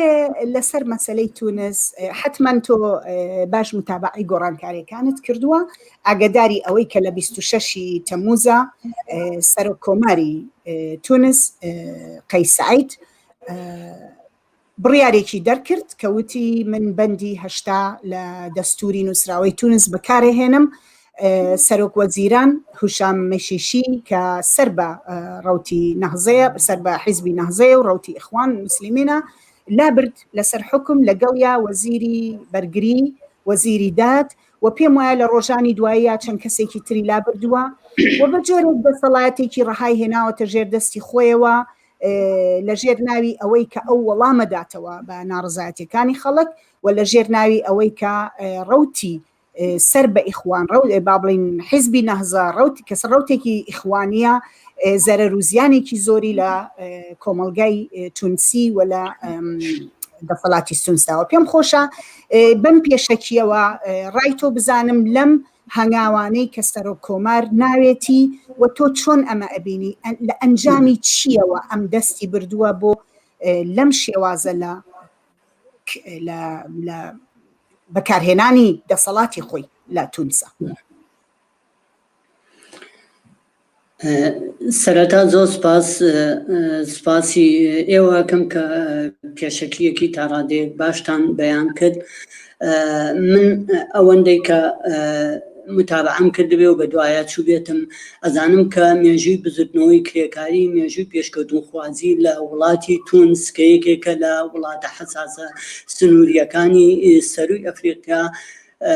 کۆمەلگەی تونس و بزرتنەوە کرێکاریەکەی مێژوویەکی زۆر کۆنی هەیە کە ئەتوانم بڵێم لە سەرەتای شەڕی جیهانی یەکەم و ساڵانی 1921ەوە ڕێکخراوە کرێکاریەکان بزرتنەوە پێشکەوت و خواز و ڕادیکالەکان دروست بوون و گەشەیان کردووە. ئەم بزرتنەوەیە لە وڵاتی تونسا وای کردووە کە هەرچی زیاتر و زیاتر توێژێکی بەرفراوانی خەڵک لە ژنان و پیاوان هەمیشە بێنە مەیدان ڕێکخراوە کرێکاریەکانیان دروستکەن، ڕێکخراوە سۆسیال سۆسیالیستی و کۆمۆنیستەکان دروست بکەن و یەکێتیە کرێکاریەکان لە تونسا باشترین ڕۆڵیان بینیوە لە بەرەو پێشبردننی ئاستی ژیان و گوزەران و خەبات و ناڕەزایەتیەکانی ڕۆژی کۆمەڵگەی تونسی. بۆیە هەستمان کردووە ئەگەر زۆر دوور نەڕۆین و بگەڕێنەوە بۆ مێژووی ئەم 10 بۆ 11 ساڵەی ڕابردوو هەمیشە بجوتنەوە کرێکاریەکان جا خۆی لە ڕێکخراوە کرێکاریەکان و یەکێتیەکانی کرێکارانە بینی بێتەوە بۆ نمونە ئیتیحاد العام شغل یەکێتی گشتی کرێکاران یاخود چەند حزبێکی چەپ و بجوتنەوەی کرێکاری و یاخود چەند ڕێکخراوەیەکی کۆمۆنیستی و چەپی کە لەوێ بوونیان هەیە وەکو حزبی عمالی شیوعی تونسی هەموو ئەمانە زائیدەن ئەوەی کە بنەما ئەساسیەکەی و ڕێکخراوە ئەساسیەکەی و هێزە ئەساسیەکەی بجوتنەوەی کرێکاران و بجوتنەوەی ژنانی ڕادیکاڵ و پێشکەوتوخوازە کە هەمیشە لەسەر جادە بوون هەر وەک تۆ ئیشارەت بێە ئەم بجوتنەوەیە کە هەمیشە لەسەر جادەیە هێزێک بە قازانج و بە تەرازووی گەورەی خەڵک و کرێکاران و زەحمەتکێشان ئەشکێنێتەوە بۆیە ئەبینین لە وڵاتی تونسا کۆمەڵگەی تونسی لە ڕووی هێز و لە ڕووی دەسەڵات و لە ڕووی پێشکەوتوخوازیەوە لە زۆرێک لە وڵاتەکانی تر لە پێشترە هەستەکەی بجوتنەوەی کۆمەڵگەی مەدەنی و یەکسانی ژن و پیاو داخوازیەکانی کرێکاران بەدەستهێنانی مافەکانیان یەکێتی و بەشداربوون لە سندیکا و ڕێکخراوە کرێکاریەکانیان ئەمە لە وڵاتی تونسا زۆر پێشکەوتوتر و ئاستێکی گەشەکردوترە لە چاو وڵاتەکانی ترە ئەوەی کە لەم دوایانەیە لە سەر ئاستی بجوتنەوەی کرێکاری گەشەی کرد ئەمە بوو بە جێگای پرسیار و بوو بە جێگای سەرنجدانی زۆرێک لە بجوتنەوە ناسیۆنالیستی و دینیەکان لە ناوچەکە و بە تایبەت لە تونس خۆی بۆیە دەسەڵاتی ئیخوان موسلیمین و دەسەڵاتی هێزە ناسیۆنالیستەکانی ناوچەکە و بە تایبەت تورکیا و ئیخوانەکانی مصر هاتن هێزێکی گەورە و پشتیوانیەکی گەورەی حرەکەی نەهزەیان کرد کە هێزێک نەبوو لە چاو بجوتنەوە ئیخوانەکانی ناوچەکەیە بە تایبەت لە چاو تورکیا و یاخود لە چاو مسرا هێزێکی بەرچاو بێ بەڵام بە پشتیوانی تورکیا و بە پشتیوانی ئیخوانی موسلیمین و منەظەمەی جیهانی ئیسلامی توانیان ڕەنوشی و میشیشی بکەن بە نمایندەیەکی وەها کە لە بەشداریەکانی پەرلەمان کە ئەتوانین بڵێن ئەمە دیموکراتێتێکی بۆ جوازیە دیموکراتێتێکی دەسەڵاتدارێتی ئەحزابە نەک خەڵک توانیان ئەم هێزە بێنە دەرەوە و دەسەڵاتێکی بەرفراوان لە پەرلەمانە پەیاکە ئەلێرەیە من ئەوەستم کە ئیشارە بەوە ئەیەم کە حرەکەی نەهزە بەم شێوازە و بەم شکڵە هاتە مەیدان و توانی بەشێک لە زۆربەی کورسیەکان لە پەرلەمانە بەدەست بێنێ کە بووە ڕێگر و یاخود ئەوێ ببێتە ڕێگر لە بەردەم پێشکەوتنخوازی کۆمەڵگەی تونسا ئەگەر بێمە حەزەکەم پرسیارەکەی داهاتوو بێمە سەر و مەیدانەی کە ئایا بجوتنەوەی کرێکاری لەویا لەکوێ توانیوێتی دەسەڵاتی بجوتنەوە و حرەکەی نەهزە و دەسەڵاتی ئیسلامیەکان بەر پێ بگرێ و خۆی بچێتە پێشەوە و بۆ قەیس سەعید گەیشت بەم ئەنجام زۆر پێم خۆشە کە بڕۆیتە سەر و خاڵە هاوڕێستار دەستت خۆش بێ بۆ ئەو پێشەکیە زۆر گرنگ بوو بەلای منەوە کە خەڵک بینەرانی کەناڵی هیوا پێشینەی ئەمە بزانن کە ئەمە مەسەلا دواتر دێنە سەر و ڕایە کە پێی وایە ئەم سەر و کۆمارێک هاتووە و تەنها دەسەڵاتی دەستوری خۆی بەکارێنێ بەڵام ئەوەی کە چۆن ئەمە ئەوە فشاری بەردەوامی بزوتنەوەی کرێکاری بزوتنەوەی ژنان هێزە ئەلمانیەکان و خەڵکی زەحمەتکێش لەو کۆمەلگایە کەوای کردووە کەسێک دەست بتاتە ئەم جۆرە گۆڕانکاریە سیاسیانە هەرچەنە با لە پێشەوە ئەو بڵێم مەرج نییە هەدەفی دەسەڵات یا سەرۆک کۆمار پێکانی ئەو ئامانجانە بێت کە خەڵکی کرێکە نەک مەرج نییە بە دڵنیایی هەروە بێ لە پێناو ئەوە نییە کە ئامانجەکانی خەڵکی کرێکار و زەحمەتکێش بێنێتە دی بەڵام ئەوەی کە لە ژێر فشارە هاتووە ئەمە بۆ خۆی خاڵێکی گرنگە کە ئێمە لەسەری بوەستین زۆر پێم خۆشە خۆت بڕۆیتە سەر و خاڵەکە باست کرد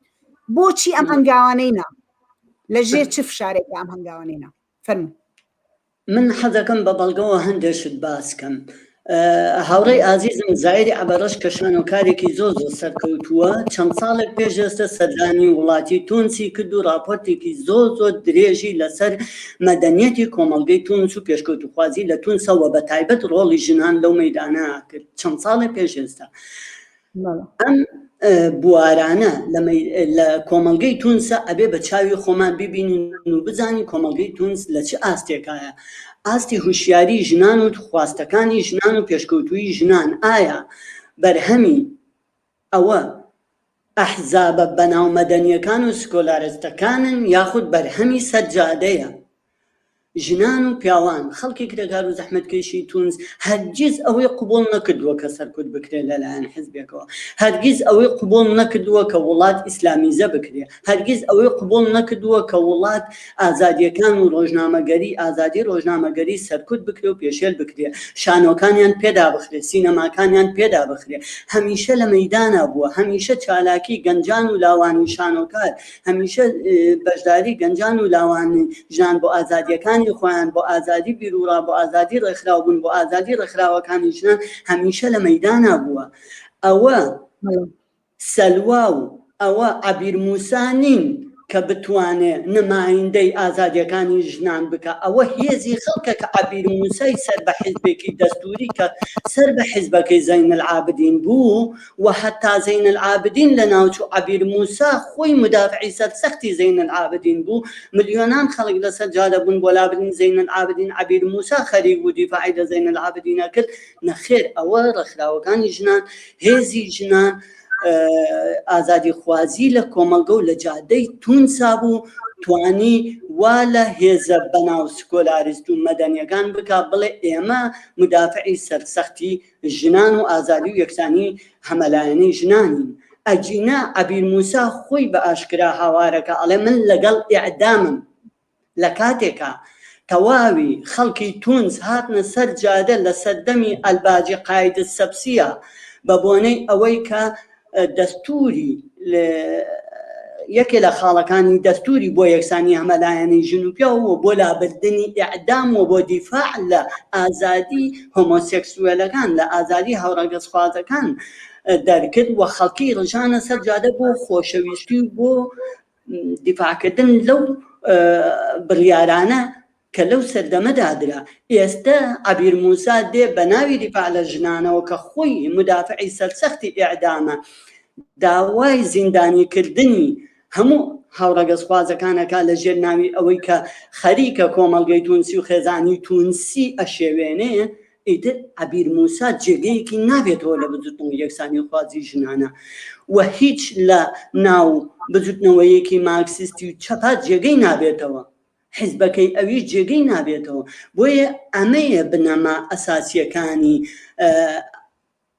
هێز، تەرازوی هێز کەوا لە قەیس سەعیدەکە، کەوا لە عەبیر موسا ئەکا بێن بڵێن ئێمە مدافعی خەڵکین و بێن ئەم قەرارەی کە قەیس سەعید داوێتی قەرارێکی قەرەقوشیە بە بڕوای من، بڕیارێکە لە بڕیارەکانی سیسی، بڕیارێکە کە بڕیارێکی دیکتاتۆریانەیە. هاوڕێستار با لێرە یەک دەقە بۆی تێنەپەڕین لەسەر ئەو مەسەلەیە کە باست کرد پێشتر دوایی چکە دێینە سەر ئەوەی کە ڕای تۆ چییە لەسەر ئەم بڕیارانە. زۆرم پێخۆشە کە باسی مەسەلەی عەبیر موسات کرد لەبەر ئەوەی من زۆر دیقەتی ئەوەیەم کە لە هەرێمی کوردستان ڕاستێکی خەریب و بیکەن بە پاڵەوانی ئەم گۆڕانکاریانە لە تونس. ئەویش لەبەر ئەوەی ئێمە هەمیشە وەکوتم هەواڵەکان زۆر بە هەواڵی سەرپێیی، هەواڵی خێرا سەیرەکەین، ڤیدیۆی بچووکە بینین، یعنی ناوەڕۆکی با بڵێن مێژووی شتێک ناخوێنینەوە یاخود ئەو هەموو هەنگاوە قۆناغە گرنگەی کە تۆ ئێستا باست کرد کە چۆن خەڵک وا لەسەر جادا لە 2011 هەتا ئێستا وازیان نەهێنا، ڕێگەیان نەیە. هەر ئەو بۆی لە پێشکێکە باسم کرد خەڵکی تونس ڕێگەی نەیە لە 2011 تا ئێستا هیچ دەسەڵاتێ خۆی پسەپێنێ بەسەریانە. و ئێستەژەوە تا لە بەرامبەر ئەمەی با بڵین ئەمانەی ئیخوانە دیسانەوە هەڵساوەتەوە جارێکی تر هەر بۆیە عەبیر موسا وەکو تۆڵی ئەسەن لایەنگری ئەوە نەبوو کە لایەنگری شۆڕشی خەڵک نەبووە لایەنگری گۆڕانکاری نەبووە کردنی ئەو بە پاڵەوان لەبەر ئەوەی ژنێکە هەڵبەت ئەوە شتێکی ئیجابیە کە ژنێک دێت لە وڵاتێکی عەرەبیە لە دیفاع لە ئەلمانیەت هاوارەکە و باسەکە ئەبێ هەمیشە ئێمە دەستخۆشی لەمە بکەین ئەمە زۆر زۆر باشە بەڵام ئەوەی تۆ ئەم بە پاڵەوانی گۆڕانکاریە کە خەڵکی کرێکار و زەحمەت کێشی گەنجی تونس ساڵای ساڵە خەریکێتی ئیترەمە وەکوتمان جۆرێک لە سادەگەریە جۆرێک لە تێپەڕاندنی نەخوێندنەوەی مێژوویەکە کە خەڵک هەیەی من پێم خۆشە لەبەرەوەی تقریبەن دەدەقەیەکمان ماوە لەم باسە پێم خۆشە فرسەتت بەمێ لەسەر ڕاو بۆ چوونێک کە زۆر تایبەتە بەم مەوزوعە ڕەت بزانم ئەویش ئەوەیە ڕایەکی زاڵ لە نێو ئەتوانم بڵێم ڕۆشنبیرانی لیبراڵە ئەتوانم بڵێم تەنانەت ئەوانەی کە بەرگری لە ئازادی ئەکەن بەرگری لە دژی سەرکوتی سیاسی نعنی بەشێکی لیبرال بەڵام بەشێک لەوانش کە لە ژێر ناوی بەرگریکردن لە دیموکراسی لە مافی هەڵبژاردن لە ژێر ناوی بەرگریکردن لەوەی کە ئەمە تێکشکاندنی ڕەوتی دیموکراسیەتە لە تونسا خەریکن ئەڵێن ئەمە کودەتایە وەوتوشیانە زۆر کە زووتێتی تەنانەت ڕۆشنبیرانی کورد بەشێکیان زۆریان ئەمە ئەڵێن ئەمە کودەتایە کە کراوە بەسەر پرۆسەیەکی هەڵبژاردننی شەرعیە کەتیایە خەڵک دەنگیاوە و نوێنەری خۆی هەڵبژاردووە و بە جۆرێک هەر ئەم ڕەوتە بوو لە ڕۆشنبیران لە کاتی کەوتنی مرسی لە میسر لە بەرامبەر دەسەڵاتی سیسی و ئەمانە هەمان ڕەئیان هەبوو بەڵام ئێستش ئەمەیان هێناوەتەوە کە ئەمە دووبارە بوونەوەی تەجروبەی میسرە و سەرکوتگەریە بەسەر دیموکراسیەتە من پێم خۆشە تۆ ویستی ڕای خۆت بڵێ لەسەرەوەی کە ئەمە بڕیارێکی قەرەقوشیە بەڵام ئەم ڕوانگەیەش هەیە و بەرفراوانە پێم خۆشە هەڵی سنگێنی لەگەڵ ئەم ڕوانگەیەشە و بزانم تۆ پێ چۆن بوو ئەم گۆڕانکارە سیاسیانی سەر کۆمار کردی من پێم خۆشە لەسەر مەسەلەی دیموکراسی قسە بکەین ئایا دیموکراسی ئەو دیموکراسی کە لە ڕێگای پەرلەمانەوە دەسەڵاتێک ئەسەپێنێ بەسەر خەڵکاوە هەر 4 ساڵ جارێک هیچ کەس بۆی نییە فزە بکە ئەو 4 ساڵە تێپەڕێ و ئەو کەسانەی کە پێیان ئەوترێ نمایندە هەر وەگەوەی کە لە کوردستانە ئاگوزارێ پێیان ئەوترێ نمایندە لە پەرلەمانەکەوە لە حیزبەکەی خۆیەوە تەنانەت لە خێڵەکەی خۆیەوە بێ کۆمەڵی بڕیار دەکا بەسەر خەڵکا بیسەپێنێ ئەمە پێی بڵێن دیموکراسی وەکو لیبراڵەکان باسیەکەن ئەمە پێی بڵێن ئازادی ئەمە پێی بڵێن خواستی خەڵکە نەخێر بە بڕوای من ئەوە خواستی خەڵک نەبوو لە تونسا حرەکەی نەهزە بێ سەر تاسەری دام و دەستگاکان و سەر تاسەری ئۆرگانەکانی بەڕێوەبردننی کۆمەڵگە بکا بە ئیسلامی هەروەها من بیستومە گوایە بەشە لە لیبراڵەکان ئەنووسن کە گوایە حرەکەی نەهزە حرەکەیەکی مۆدێرنتر بوو لە حرەکەکانی ئیخوانیەکانی وڵاتەکانی تر و ئەم توانیوێتی لەسەر مەسەلەی ژنان زۆر ئازادی بە پێشتر ڕۆنم کردەوە هیچ کامێک لە حرەکەی نەهزە و لە عەبیر موسا و لە قەیس سەعید ئەوان نەبوون کە ئازادی ژنان و یەکسانی هەمەلایەنی ژنان ئێحتراف پێ بکەن ئەوان ناچار کراون بەوە ئەوان ناچار کراون حرەکەی نەهزە هیچ کاتێک ئامادەی ئازادی ژنان نییە و من نادا بە ئازادی ژنان بۆیە بە بۆ کەس بەر ئەبێتە دەم و چاوی عەبیر موسا ئەوە شتێکی حاشا هەڵنەگرە لە بەرامبەریە ئایا بۆچی ئێمە ئەڵێن ئەم بڕیارانەی قەیس سەعید بڕیارێکی قەرەخوشیە کاتێکە بڕیارێک ئەدرێ ئێوە ئەگەر هەر سەیری سیمای چاوپێکردنەکانی قەیس سەعید بکەن سەیری دانیشتنەکانی لەگەڵ ڕۆژنامە نووسەکانە بکەن سەیری ئەم چاوپێکردنی ئەم ڕۆدوێنی بکەن کە لەگەڵ ڕۆژنامە نووسانی نیویۆرک تایمزی ئەمریکیا کردی ئەو بۆ خۆی بە تەنیادا ئەنیشێ ڕۆژنامە نووس بۆی نییە قسە بکە ئەم خۆی وتارێکەدا و بڵاوی شێکاتەوە ئەڵێ من چاوپێکردنم لەگەڵ ڕۆژنامە نووسانە کرد بە ڕۆژنامە نووسەکان ئەڵێ ئێوە ئازادن لە تونسا چۆن پرسیارەکەن بەڵام پێشەوەی بێنە ژوورەوە بێت جلوبەرگێکی لایقتان لە بەرامێ تەواو ڕۆشنە کە قەیس سەعید ئەوەی ئەوێ لە داهاتووە بیکە هیچ شتێک نییە تەنیا هەڵخەڵەتاندنی خەڵک نەبێ و تەنیا ئەوە نەبێ کە ئەوێ جارێکی تر دەسەڵاتێک لە ژێر ناوی مەدەنیەت و پاراستنە هەمویان واتە هاوڕێستار بەشێک لەم بۆچوونە کە مەترسی پیشانەیە من تەواو هاوڕاتم لەسەر ئەوەی کە ئەو دیموکراسیە کە 4 ساڵ جارێ خەڵکە کاتە کۆیلەی کۆمەڵێ پەرلەمانتار و دام و دەستگایە کە خەڵک ناتوانێت هیچ بکە بەرامبەری قابلی بەرگری لێکردن نییە. ئێمە کاتێ بەرگری لە دیموکراسیەت بکەین بەرگری لە ئیرادەی جەماوەر کە بۆی هەبێ هەر کاتێ بیەوێ ئەم دەسەڵاتدارانە بگۆڕێ لای بەرێ و دەسەڵاتێکی جەماوەری حکوومەتێکی جەماوەری کە بتوانێت نوێنەری ڕاستەقینەی خۆی بخاتە ئەوێ ئەمە قابلی بەرگری لێکردنە. بەڵام لە هەمان کاتە ئەو بۆچوونە ئەو بەشەتیایە بەڕاست نازانی کە مەترسی ئەوەی هەیە لە بەرامبەر ئەم دیموکراسیە شێوا و با بڵێن ڕەمزیەی بۆرجوازیە یاخود پەرلەمانتاریزمە دیکتاتۆریەتێکی وەکو سیسی دێنێتە پێشێ. هەر ئێستا تۆ خۆت وەسفی قەیس سەعیدت کرد کە ئەڵێ ئەوە تا هەر ئێستا سیماکانی دیکتاتۆریەت سیماکانی کەسێکی کۆڕخکاری دەسەڵاتی لێ دروست بووە. پرسیارەکەی من بۆ تۆ ئەوەیە کە ئەمە بۆ خۆی ئەگەرێکی گەورەیەوە ئەو بۆچوونە ئەم بەشەی ڕاستەکە کە مەترسیەک هەیە لەوەی کە پەرلەمانتاریزمی ئێستا بگۆڕێ کە بۆ خەڵک هیچیان باشتر نییە لەویتر لە ڕاستیە پەرلەمانتاریزم کە نەهزەتیایە دەسەڵاتدار بێ و وردە قۆرخکاری دەسەڵاتی کردوێ یا دیکتاتۆرێک بێتە پێشەوە و دەسەڵاتەکان بەرێتە ژێردەستی خۆیەوە ئیتر ئەگەر لە ژێر ناوی ئەلمانیەت و ئەمایە ئەگەر دیکتاتۆر بە ئیتر دیکتاتۆرە وەکو سیسی لێ دەرەچێ. ئەمە هیچیان بە قازانجی خەڵکی کرێکار و زەحمەت کێش نییە، هیچیان ناتوانێ وەڵام باتەوە بە داواکاری سەرجادا. خەڵکی تونس من لە سەرەتاوە باسم کرد ئێستا چاودێرەکان باسەکەن کە ئەوان ئاوی پاکیان نییە بۆ خواردنەوە. بەشێکی زۆر لە منتیقەیە لە تونسا هاواریان کردو ئاویان نییە، کارەبایان نییە، سیستمی تەندروستیان کەوتووە بە ئەرزان ناتوان نەخۆشەکانی کۆڕۆنا چارەسەرکەن جگە لە بێکاری بێشومار و ئەوەی گۆڕانکاریان نەبینیوە لە ژیانیانە لە دوای ڕاپەڕینێکە کردیان. پرسیارەکەی من بۆ تۆ ئەوەیە کە توقعت چییە پێش یعنی ئەمە تقریبان ئەتوان بیکەمە آخر پرسیاریش بۆت کە هاوڕێستار پێشبینی تۆ چییە؟ تۆ باست کرد کە خەڵکی تونس ڕێگە نایەن و فشار دروستەکەن بەردەوام و پێشتری ڕێگەیان نەیاوە. ئەم ئومێدەت هەر هەیە بەوەی کە خەڵکی تونس بتوانن ڕێگە نەیەن کە دیکتاتۆریەت جێگەی پەرلەمانی زۆرینەی ئیخوان بگرێتەوە؟ پرسیارەکەی من بە دەقیقی ئەوەیە. دەستخۆش من پێم وایە خەڵکی تونس لە ئاستێکی هوشیاری وهەیە کە لە هەوڵێکی زۆر بەرفراوانە کە ڕێگە نەیە نەدەسەڵاتی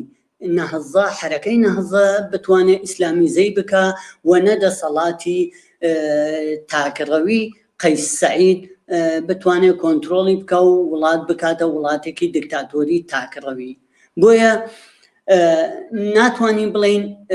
هیچ شتێگومان لە سەتاسەتی تیانە، بەڵام من دڵنیام لەوەی کە بجوتنەوەی ناڕەزایەتی خەڵک هەر ئێستا چۆن مەسەلەی وەزارەتی سەحە کەوتە ژێر فشاری خەڵکەوە کۆرۆنا فشارێکی زۆری بۆ خەڵکی هێنا و لاموبالی و بێ ئیهمالکردنی ئەم دەسەڵاتە بۆ ژیان و گوزەرانی خەڵک بۆ نەخۆشکەوتنی خەڵک بۆ تەندروستی خەڵک بۆ ئاوی خەڵک، بەڵام خەڵک هاتە سەرجادە و ڕژانە سەرجادە لە داهاتووشە هەر ئازادیەک پێشێل بکرێ لەلایەن قەیس سەعیدەوە، هەر سەرکوتکاریە بکرێ، هەر دیکتاتۆریەتێک بێوێ هەنگاوەکانی هەڵهێنێتەوە لە بەرامبەر هەنگاوەکانی خەڵک تونتر و تونتر لە بەرامبەر ئەم دەستگا دیکتاتۆریە دێتە دەرەوە. بە هەمان تەرازوی دژایەتیکردنی حرەکەی نازە دژایەتیکردنی دیکتاتۆریەتیش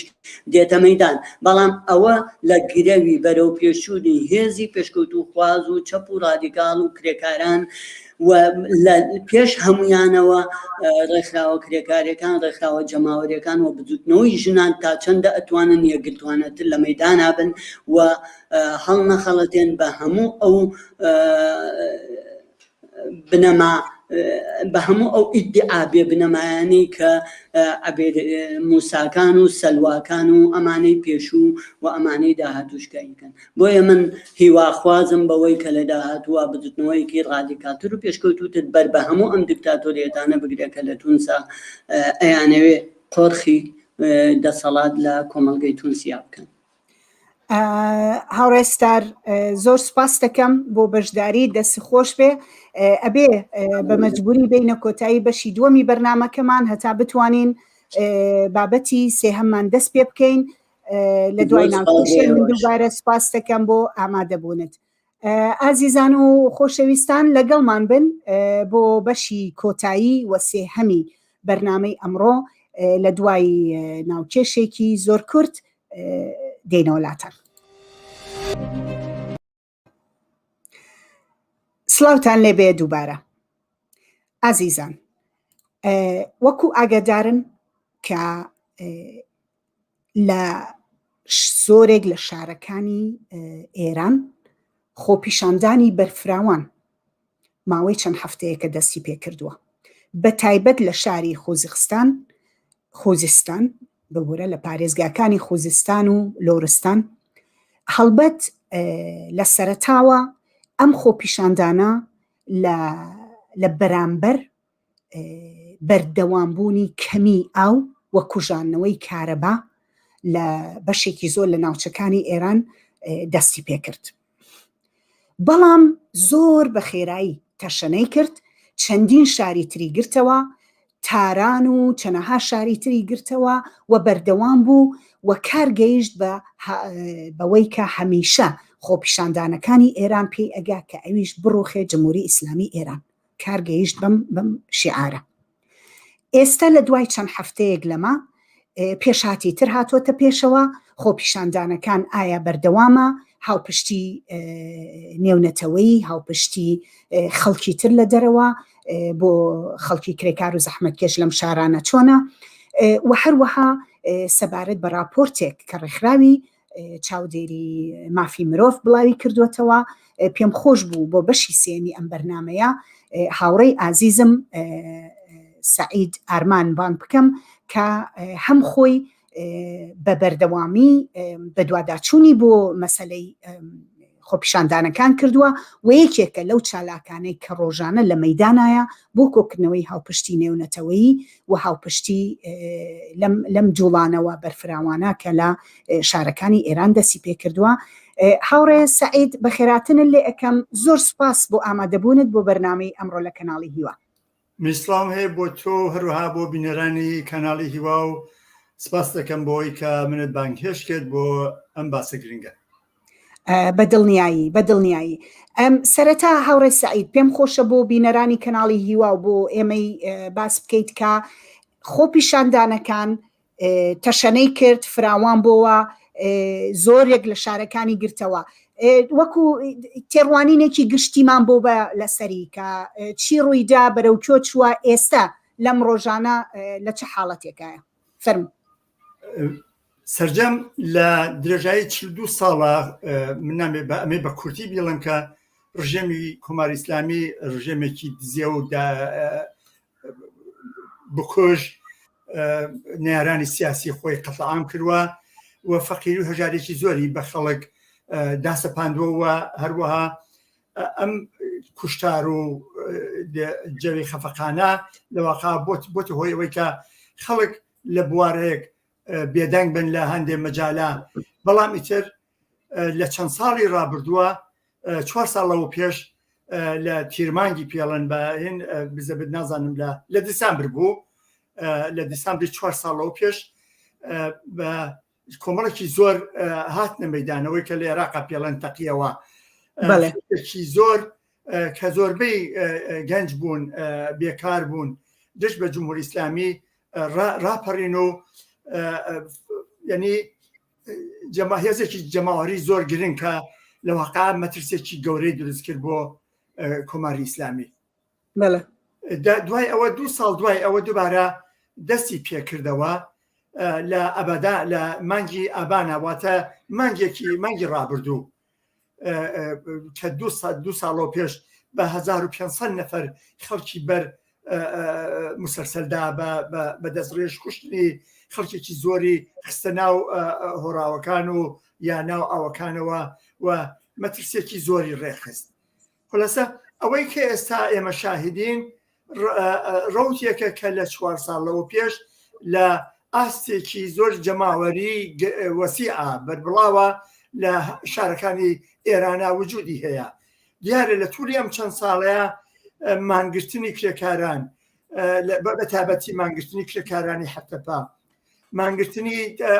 تەقاعودەکان کە دەستدرێژیان کردووە بۆ سەر ئەو تۆزە پارەش کە ئەیاندەنێ، لە بواری جۆراوجۆر مزەمیدەکان،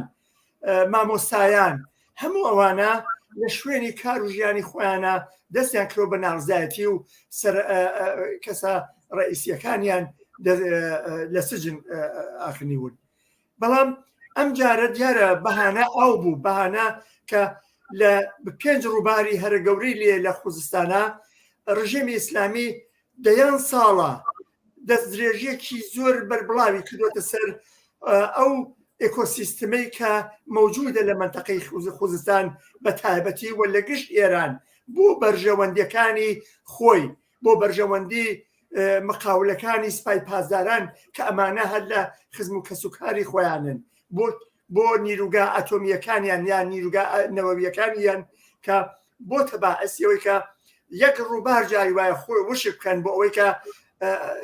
بیبن بە ئیتیجاهێکی کەیە بۆ فێنەکردنەوەی هینیان ئەو دەستگا و نیروگای نەوەویەکانیان، یاخود فرۆشی ئاوی ئێران بۆ بەشەکانی تری وڵاتی دراوسێ وەکو کوێت، وەکو عێراق کە لە بەسرەوە بۆی براوە. هەموو ئەمانە بۆتە هۆی ناڕزایەتێکی زۆر لەوەی کە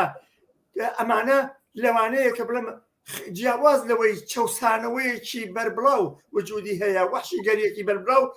ئەگەر خاکی ئێرانیش هەموو بە تورەکە ببێژن و بیفرۆشن تێر ناخۆن. ئەمە حرس و وەلای بۆژوازیەکە تێخواردنی نیە و ئێتر کارێکیان کردوکە هۆڕاوەکان خۆتان نەزانن لە بەسرا چۆنە بزەبێت ئەمە لە بەشی خوزستانە گامێشەکانیان کە بژیویانە لە واقعە هەمووی ئەمرن. ژنێک بە دیار مانگاکەیەوە فرمێسکی ڕژ کە ماست و شیرەکەی لەمە دابینەکرا و مناڵەکانی پێژیان. ئەمە نمونەیەکی بچووکە. ئەمجار ئەوەی کە ئەیبینینی تر بە ناوی ئاوە هاتە مەیدان، بەڵام بەربڵاوتر و فراوانتر لەوەیە. هێزێکی بەرینی گەنج و کرێکار و زەحمەتکێشە کە بە تەنگ هاتووە لە 42 ساڵ داگیرکاری، لە 42 ساڵ کوشتار، لە 42 ساڵ چەسانەوەی درندانە و ئیتر گەیوەتە بنەقاقەی و ڕاپەڕیوە و ئەمە بەخۆشیەوە هاوپشتێکی وەسیعی لە هەم لە تەواوی ئێران بەرەوڕی خۆی جەلب کرد، چون دەردێکی هاوبەشە، دووهەم لە دەرەوەی وڵاتی شەرعینیشێت، چ وەکو ڕێکخراوە گشتیەکان، وەکو ئەفکاری نێودەوڵەتی و چ لە ناو ئێرانیانی دەرەوەی وڵات خاستەن چەپ و کۆمۆنیستەکان. هاوڕێستایی دێمە سەر ئەوە بەجیا پرسیارت لێ یەکەم لەسەر ئەوەی کە ئێوە لە دەرەوە یاخود گروپەکان چی ئەکەنوانە، بەڵام پێشەوەی بڕۆینە سەر ئەو خاڵە ئەمەوێ واتە من وا تێگەیشتم لە قسەکانی تۆوە ئەو منتیقەیە کە ئەم خۆپیشاندان و ناڕەزایەتیانە سەریتیا هەڵاوە شوێنێکە لە بابەتی چونکە پێم وابێ کەوتۆتە سەر هەمان ئەگەر غەڵەت نەبم جەزیرەی عەرەبی با بڵین کەوتۆتە سەر واتە بەنداوە شوێنی سەنعەتیە، شوێنی دەرهێنانی نەوتە. لە هەمان کاتە وەک ئێوە باستان کرد ڕووبار و با بڵین سەرچاوەی ئاوی زۆری هەیە کە شوێنەکە کە دەوڵەت لە خەڵکی گرتووەتەوە، یعنی ناهێڵێ خەڵک کەڵکی لێوەرگرن. لە هەمان کاتە خەڵک لە هەژاری و فەقر و فەلاکەتێکی زۆرە ئاژی. من وا تێگەیشتم کە ئەم ناوچەیە زیاتر ئاوایە، بەڵام وەکو پێشتریش ئاماژەمان پێکرد خۆپیشاندانەکان پێم وابێ وەک هەموو جارێ لە ئێران هەروایە لە شوێنێکەوە دەست پێەکە شتێک چۆنڵی دای ئەگیرسێنێ، بەڵام تەشەنە ئەکات لەم ڕۆژانە لە تاران خۆپیشاندان بوو، لە شوێنی تر خۆپیشاندان بوو، جارێکی تر خەڵک گوتیەوە بڕوخێ جمهوری ئیسلامی ئێران. ئەم شتە یعنی ئەم داینامیکە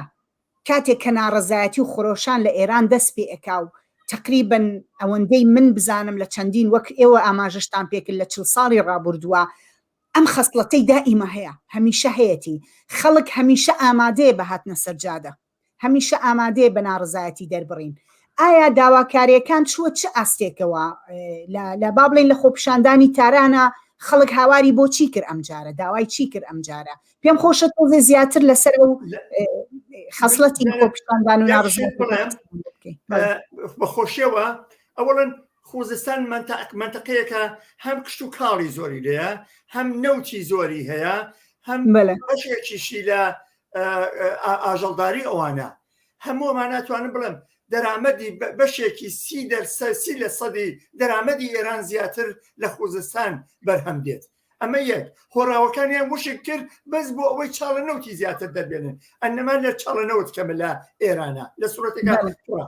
بەڵام لە ئێرانە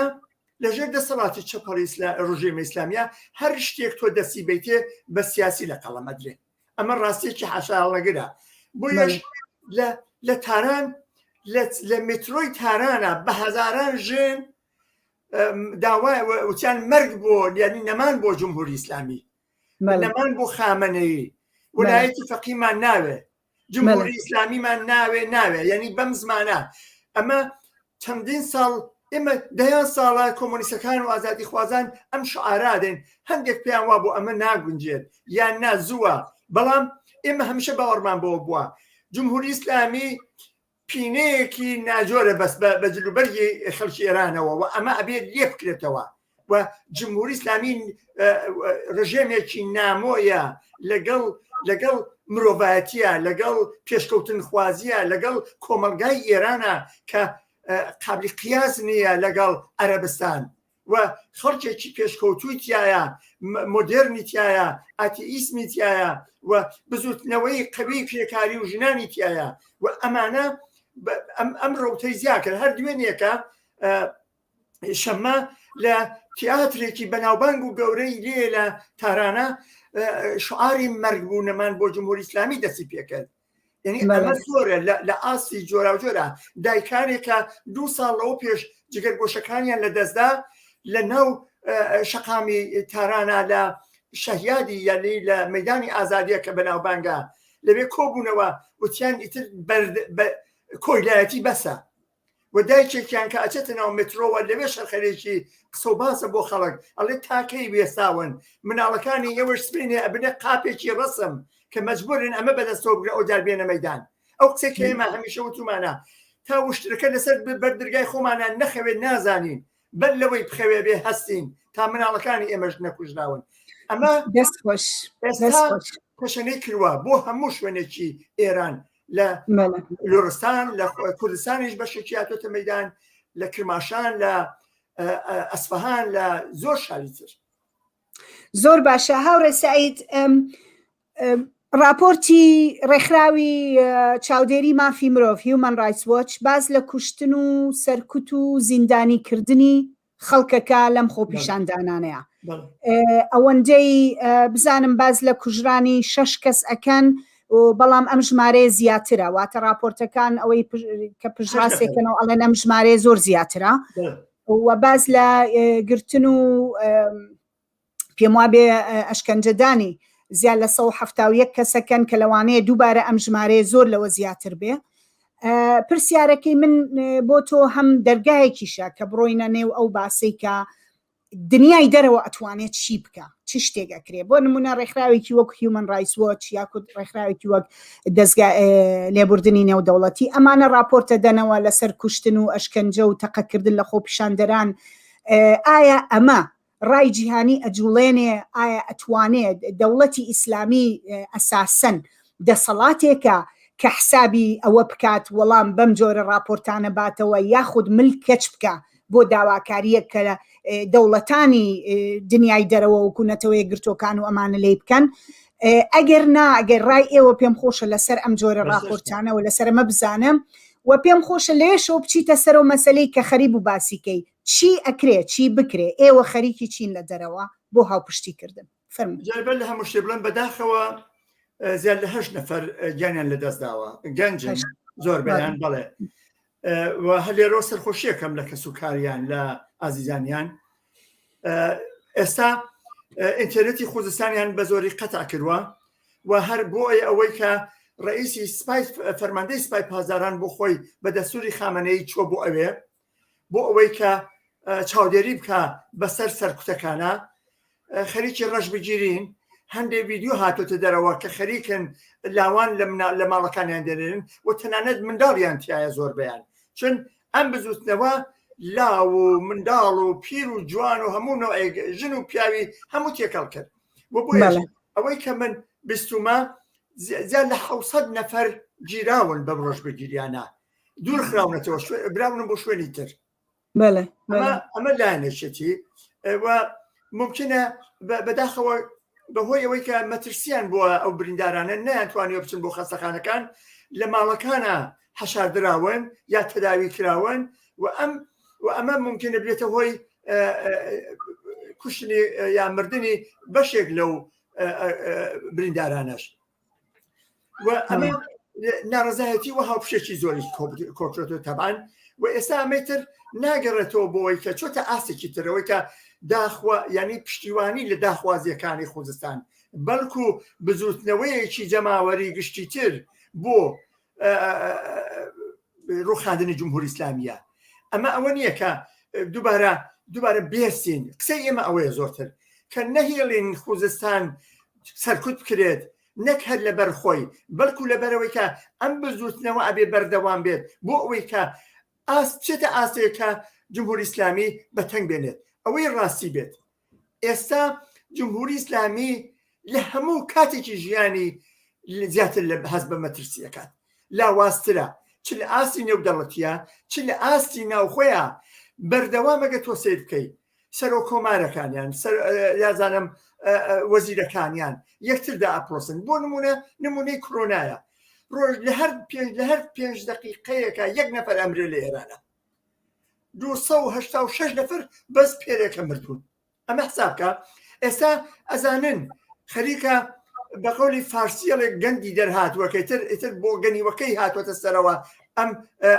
ڕەفتارەیان بێدەربەستیان خامنەی وتی ئێمە کۆرۆنا مەمنوع نەیەت فتوایدا و ئەمەش ئێرانی کردوتە قەترگایەکە ئێستا وەزیری بەهداش یا سەحەی ئێران ئەڵێ ئەگەر ئێمە 2 هەفتە ئێران هەموو تعتیل نەکەین کە تەبعەن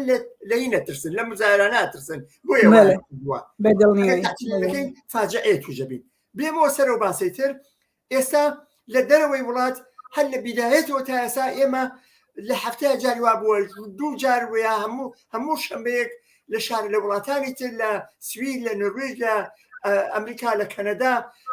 لە بەرلین ناڕزایەتی دەربراوە دژ بەسەر کورد و هاوپشتی و هاوخەباتی لەگەڵ ئەمان دەربراوە و ئەمە بەردەوامە بین بێگومان ئێستا بەداخەوە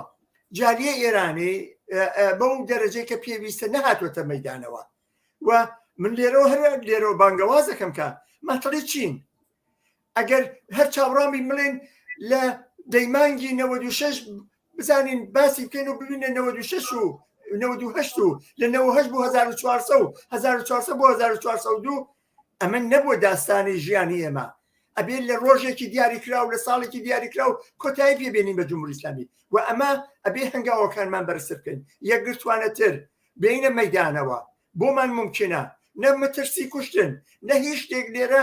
تهدیدمان ناکە هەڕەشەمان لێ ناکە بۆ چی ڕێگریان لێکە هاوڕێ سعید چ شتێک بەربەستە لەبەردەم جالی ئێرانی ئەوەی کە بێتە دەرەوە بەرگری بکە ئەبێ خۆی بەر لە هەموو شتێک بخاتە جێی گەو دایکە جەرگ سوتاوە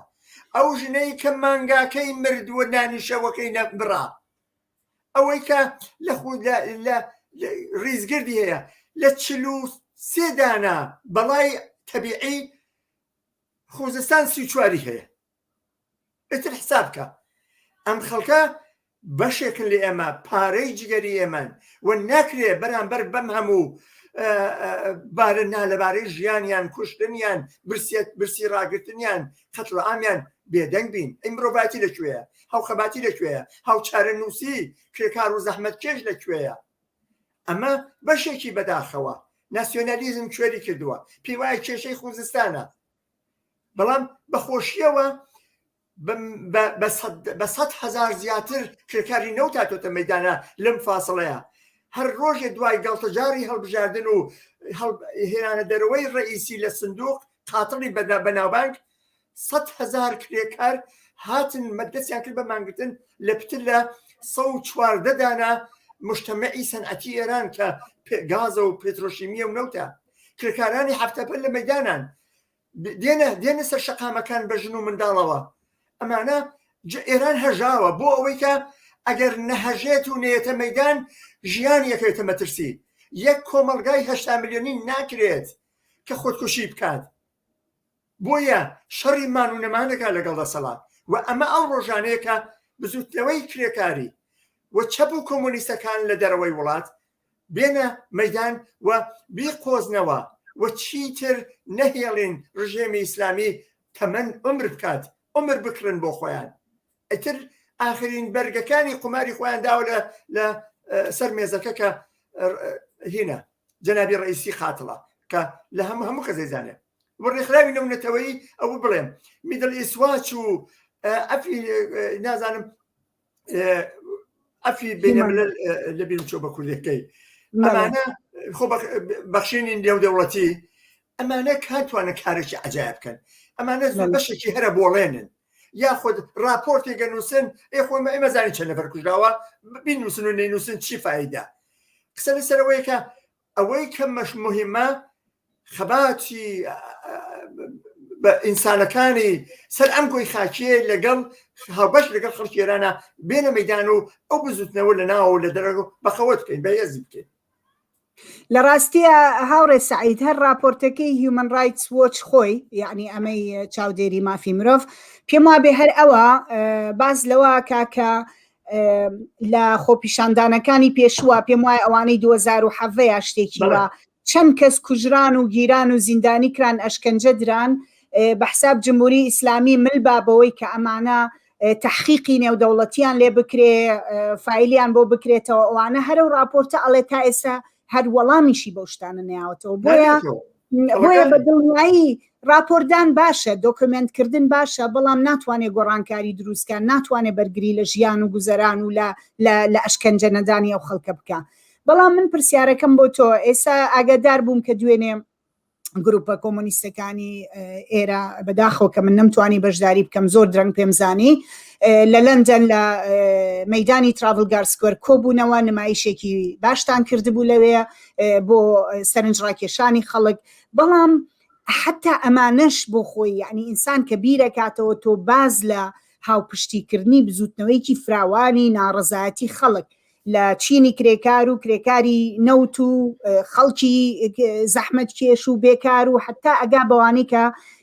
لە دژی ئازادی و لە دژی ببوورە سەرکوتی ئازادی و ئەمانە خۆپیشاندانەکەن حتا ئەمەش نمایشێکی بچووکە هاوپشتێکی باشە هەر ئەبێ بکرێ بە دڵنیایی بەڵام ڕێگەی تر چی هەیە یعنی ئایا ئێوە هیچ پلانێک هەیە لە دەستورە بۆ نمونە ئایا ئەوەی کە جاران ئێمە پەنامانە بر بۆ یەکێتی کرێکاریەکان لە بەریتانیا کە پڕێتی لە یەکێتی کرێکاری پڕێتی لە ڕێکخراوی گەورە بۆ نمونە شتی تری لەم جۆرە لە وڵاتانی تر وەکو ئەڵمانیا وەکو فەڕەنسا ئەمانە چ شتێکیە لە پلانە کە بتوانێت بەڕاستی فشار دروست بکە و یاخود هاوپشتیەکی چۆنەڵی ئەمەلی واقعی دروست بکە بۆ خەڵک لە ئێران بۆ خەڵکی ڕاپەڕی لە ئێران لە پێوەن بەو خەڵکی ناڕازی ئێستا دیارە ئەفکاری ئەمومی زۆر ڕای گشتی زۆر پێی زانیوە بەڵام ئەو جێگەی کە نەخابە کرێکاریەکان یا کۆنگرەی TUC بۆ نمونە یا سێژێتێ باقی بزوتنەوەی کرێکاری لە دەرەوەی وڵات هاوپشتی خۆیان دەربڕیوە بەرامبەر بە مانگرتنی کرێکارانی نەوت و گاز و پێترۆشیمی و یان هەفتەپا ئێستاتر ئەمانە ناسراون و جێگە و ڕێگەی تایبەتیان هەیە و ئەمە لە 42 ساڵی ڕابردووە بێنەزیرە، نەک کەم نەزیر بێنەزیرە. هیچ لە ئێرانە بەم ڕادەیە لە دوای ڕاپەڕێنی 57ەوە تا 79ەوە بزوتنەوەی کرێکاری لەم ئاستە بەربڵاوە ناتۆتە مەیدان. دیارە بەشێکی ئێستا ئەمانە پەیمانکارن ئەساسەن، بەڵام ئەوەی معلومە بەشەکانی تریش جم و جۆڵیان تێکەوتووەوە ئومێدوارم بەوەی کە بتوانرێت لە داهاتوە شتێ بکرێت. ئەمە لایەنێکێتی تەبعەن مفیدە، بەڵام ئەوەی زۆر گرنگە بەڕای من ئەم هێزی هاوپشتێ لە دەرەوەی وڵاتی کۆمەڵگای ئێرانی کە پتر لە 3-4 ملیۆن نەفەر ئێرانی لە دەرەوەی وڵاتن و ئەمانە بەشێکی زۆری کرێکار و زەحمەت کێشن، بەشێکی زۆری لە دەستی دیکتاتۆریەتی جمهوری ئیسلامی هەڵاتون و یان ژنن و ژنانی ئێران دەردی ئەوان نەزانن چییە و ئەبێ خەمخۆری هەستی مرۆڤایەتی هەستی چینایەتی هەچێکی ناو لێ بنین بێنە مەیدان و ئەم ئاستەم ئەم شەرایطە ئاستەمە هەست پێ بکەن. ئەمە هەموو ڕۆژە ناخۆڵکێ ئەمە نابێ بهێڵی سەرکوت بکرێت. ئەمە گرنگە بۆ یەش هەتا قسەمان لە سەر شارەکانی ئێرانی ژەوەیەکە ئەگەر ئەمە تەشەنە بکا بۆ هەموو شوێنێکی ئێران هێزی سەرکوتگەر ناتوانێت بەربەرەکانی لەگەڵ 80 ملیۆن تۆ بڵە 70 ملیۆن ئەو خەڵکە بکات. ئەمە گرنگە و لێرەیە زەمینگیریەکە لە پشتیە لە عەرزوە و هاوکات ئەم نارزاتیانی ئێمەش هەرچەند بە جارێکەمە لە ئاستێکی پچووکایە ئەمە خۆی دڵگەرمیە بۆ ناساندنی ئەم بزوتنەوە و هاوپشتی و بێگومان ئەم نانە دەنگدانەوەیە بێڕوو بە ئێران لە میدیاکانە هەرچەند بەداخەوە و چاوەڕوانی ژەکرا میدیای وەکو BBC ئیران ئینتەرناشنال ڤۆیس ئۆف ئەمریکا ئەمانە دەنگی کۆمۆنیستەکان و پەرچەمە سوورەکان بڵاو ناکەنەوە و ئەیانەوێ ئەم بزوتنەوەیە زۆرتر واوانموتکەن یا لە قەڵەمی بدەن کە سەر بە کوڕیشایە یان نا زۆرتر ڕاستەکان و بۆژوازی ئۆپۆزیسیۆنی بۆژوازی لە دەرەوە کە پشتی بە ئەمریکا بەستووە و بێ ئەوان ناتوانن قامبەکە ئاوکەن یا هیوایەتیان ئەوانە بۆش جاری وایە بڕیارە دەنەڵێن هێزەکانی سپای پازاران ئەوانە براکاتان مەکوژن خوشکەکانتان مەکوژەمە بۆ ئەوەیە چراغ سەرجەکە بۆ ئەوەی کە سبینێ ئێمە دەستمان لە ناو دەستیەکایە حکوومەت هێزی سەرکوتگەر وە خۆی بێڵینەوە، بەڵام ئەوەی کە ئێمە بەدوایەوەی کاملەن متەفاوەتە دەسەڵاتی شۆڕاییە و کارگرانە بێت چارەنووسی خۆیان بەدەستەوە بگرن و دووبارە هەر بەهار جارێک سەریان نەبرن و بزوتنەوە کە بەلای ڕێیابرن وەکو ساڵی 79 لێ بکەن. ساڵی 79 کرێکارانی شەریکەی نەوت گرنگ ئەوەیە هاوڕێ سەعید ئەم هوشیاریە لە نێو بزوتنەوەکە خۆیە لە نێو حرەکەکە خۆیشیە هەبێت لە ناو ئێرانە لە نێو ناڕەزایەتەکانە لە نێو کرێکارانە. ئەمە ڕێگەیەکی قەویە لە بزوتنەوەی کۆمۆنیستی یا چەپی یا کرێکاری ئێرانە کۆمۆنیزم شتێکی بێهێز نییە لاواز نییە بۆ یەتمیشاکەین لە شوێنێکی وەکو هەفتەپەیە باس لە ئیداری شۆڕاییەکەن باس لە مەجمەعی عمومی وجودی هەیە کە پێڵەن خردی جەمعی دەست بڕیارەدایواتە عەقڵی کۆمەڵ لە ناو کرێکارانە بڕیارەدەن و ڕابەرانێکی لایقی و جدی و دڵسۆزی هێناوەتە ئاراوە. ئەمە لە شوێنەکانی کەشە کۆمەلگای ئێران دەیان ساڵە بزوتنەوەی جۆرا و جۆری تایەکە لە ناو ژینانە لە ناو کرێکارانە لە ناو لاوانە کە ئەمانە ئاستی تێگەیشتنیان جیاوازە و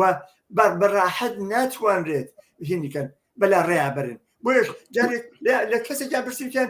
ئەسەر ڕابەری نییە وتی چ باشە ڕابەری نییە بە لە حازێکەوە خۆمینیان لە لۆفر ڕشاتۆ کرد بەڕابەر و خسیان لە ناو مانگ و بە BBC و بە خەڵکی ئامودەوە ڕابەریەوەیە. ئەم جارە ناتوانن خەڵکی ئێران تێگەیشتوترە تەجروبەی ڕاپەڕینێکەکەی هەیە. ئەمە لە 100 ساڵی ڕابردوواتوانن بڵم خەریکە ئەبێ بە 3 دانە ڕاپەڕینی گرنگ لە ئێرانە لە مەشروتەوە لە 79ەوە و ئێستاش دوور نییە. ئومێدوارم کە ئەمە بەوێ منجەر بێتە بتوانێت چارەنووسی جمهوری ئیسلامی یەکلای بکاتەوە خەڵکی ئێران هەناسەیەکی ڕاحەت کێشن. ئومێدەوارین بەڕاستی ئەمە وەکو باسمان کرد ئەمە چەندین جار لە ئێران خۆشانی جەماوەری گەورە خۆپیشاندانی گەورە لە شارەکان بە ئومێدی ئەوەی کە زۆر جار شۆڕشێک یاخود گۆڕانکاریەکی گەورە لە ڕێگەی چەند شەپۆلێکی ئاواوە دێتە پێشەوە لە کاتێکە ئەتوانێت کاریگەری خۆی دانێ کە ئەو دەسەڵاتە لەرزی بێ بنەماکانی تێکشکا بێ ئەبێ ئومێدەوار بین کە ئەم جارە ئەم خرۆشانە ئەم ڕاپەڕینە بەردەوام بێ و خەڵکی ئێران بتوانن لە دوای 40 ساڵ لە نەهامەتی سەرکەوتن بەدەست بێنن. هاوڕێ سعید من زۆر سپاس دەکەم.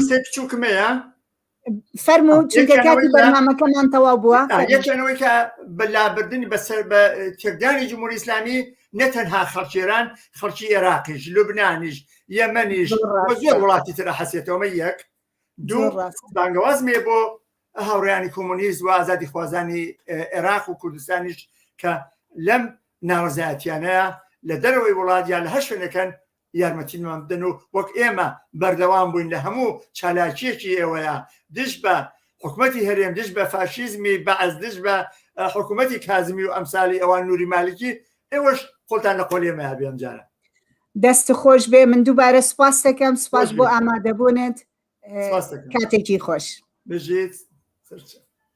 سپاس. بینەرانی ئازیز ئالێرەدا ئیتر دێنە کۆتایی بەرنامەی ئەمڕۆ ماندوومان کردن لەگەڵمانە هیوادارم کە بەرنمەیەکی بەسوود بوو بێ بۆتان ئەتوانن جارێکی تر بیبینەوە هەم لەسەر کەناڵی یوتیوبی کەناڵی هیوا و هەم لەسەر فەیسبووکی من گۆنا سعید و فەیسبووکی کەناڵی هیوا. ئازیزان تا بەرنمەیەکی تر لەگەڵ ئێوەی ئازیز بە یەکە گەینەوە هەر شاد و سەرکەوتوو بن. هیوادارم کە خۆتان و کە سوکارتان هەموو بپارێزن لە دەست کۆرۆنا و سەلامەت کایە خۆپارێزی و هەموو لایە ڤاکسینەکانیشتان وەرگرن. کاتێکی خۆش دووبارە سپاس بۆ میوانەکانم و بۆ بینینی ئێوە.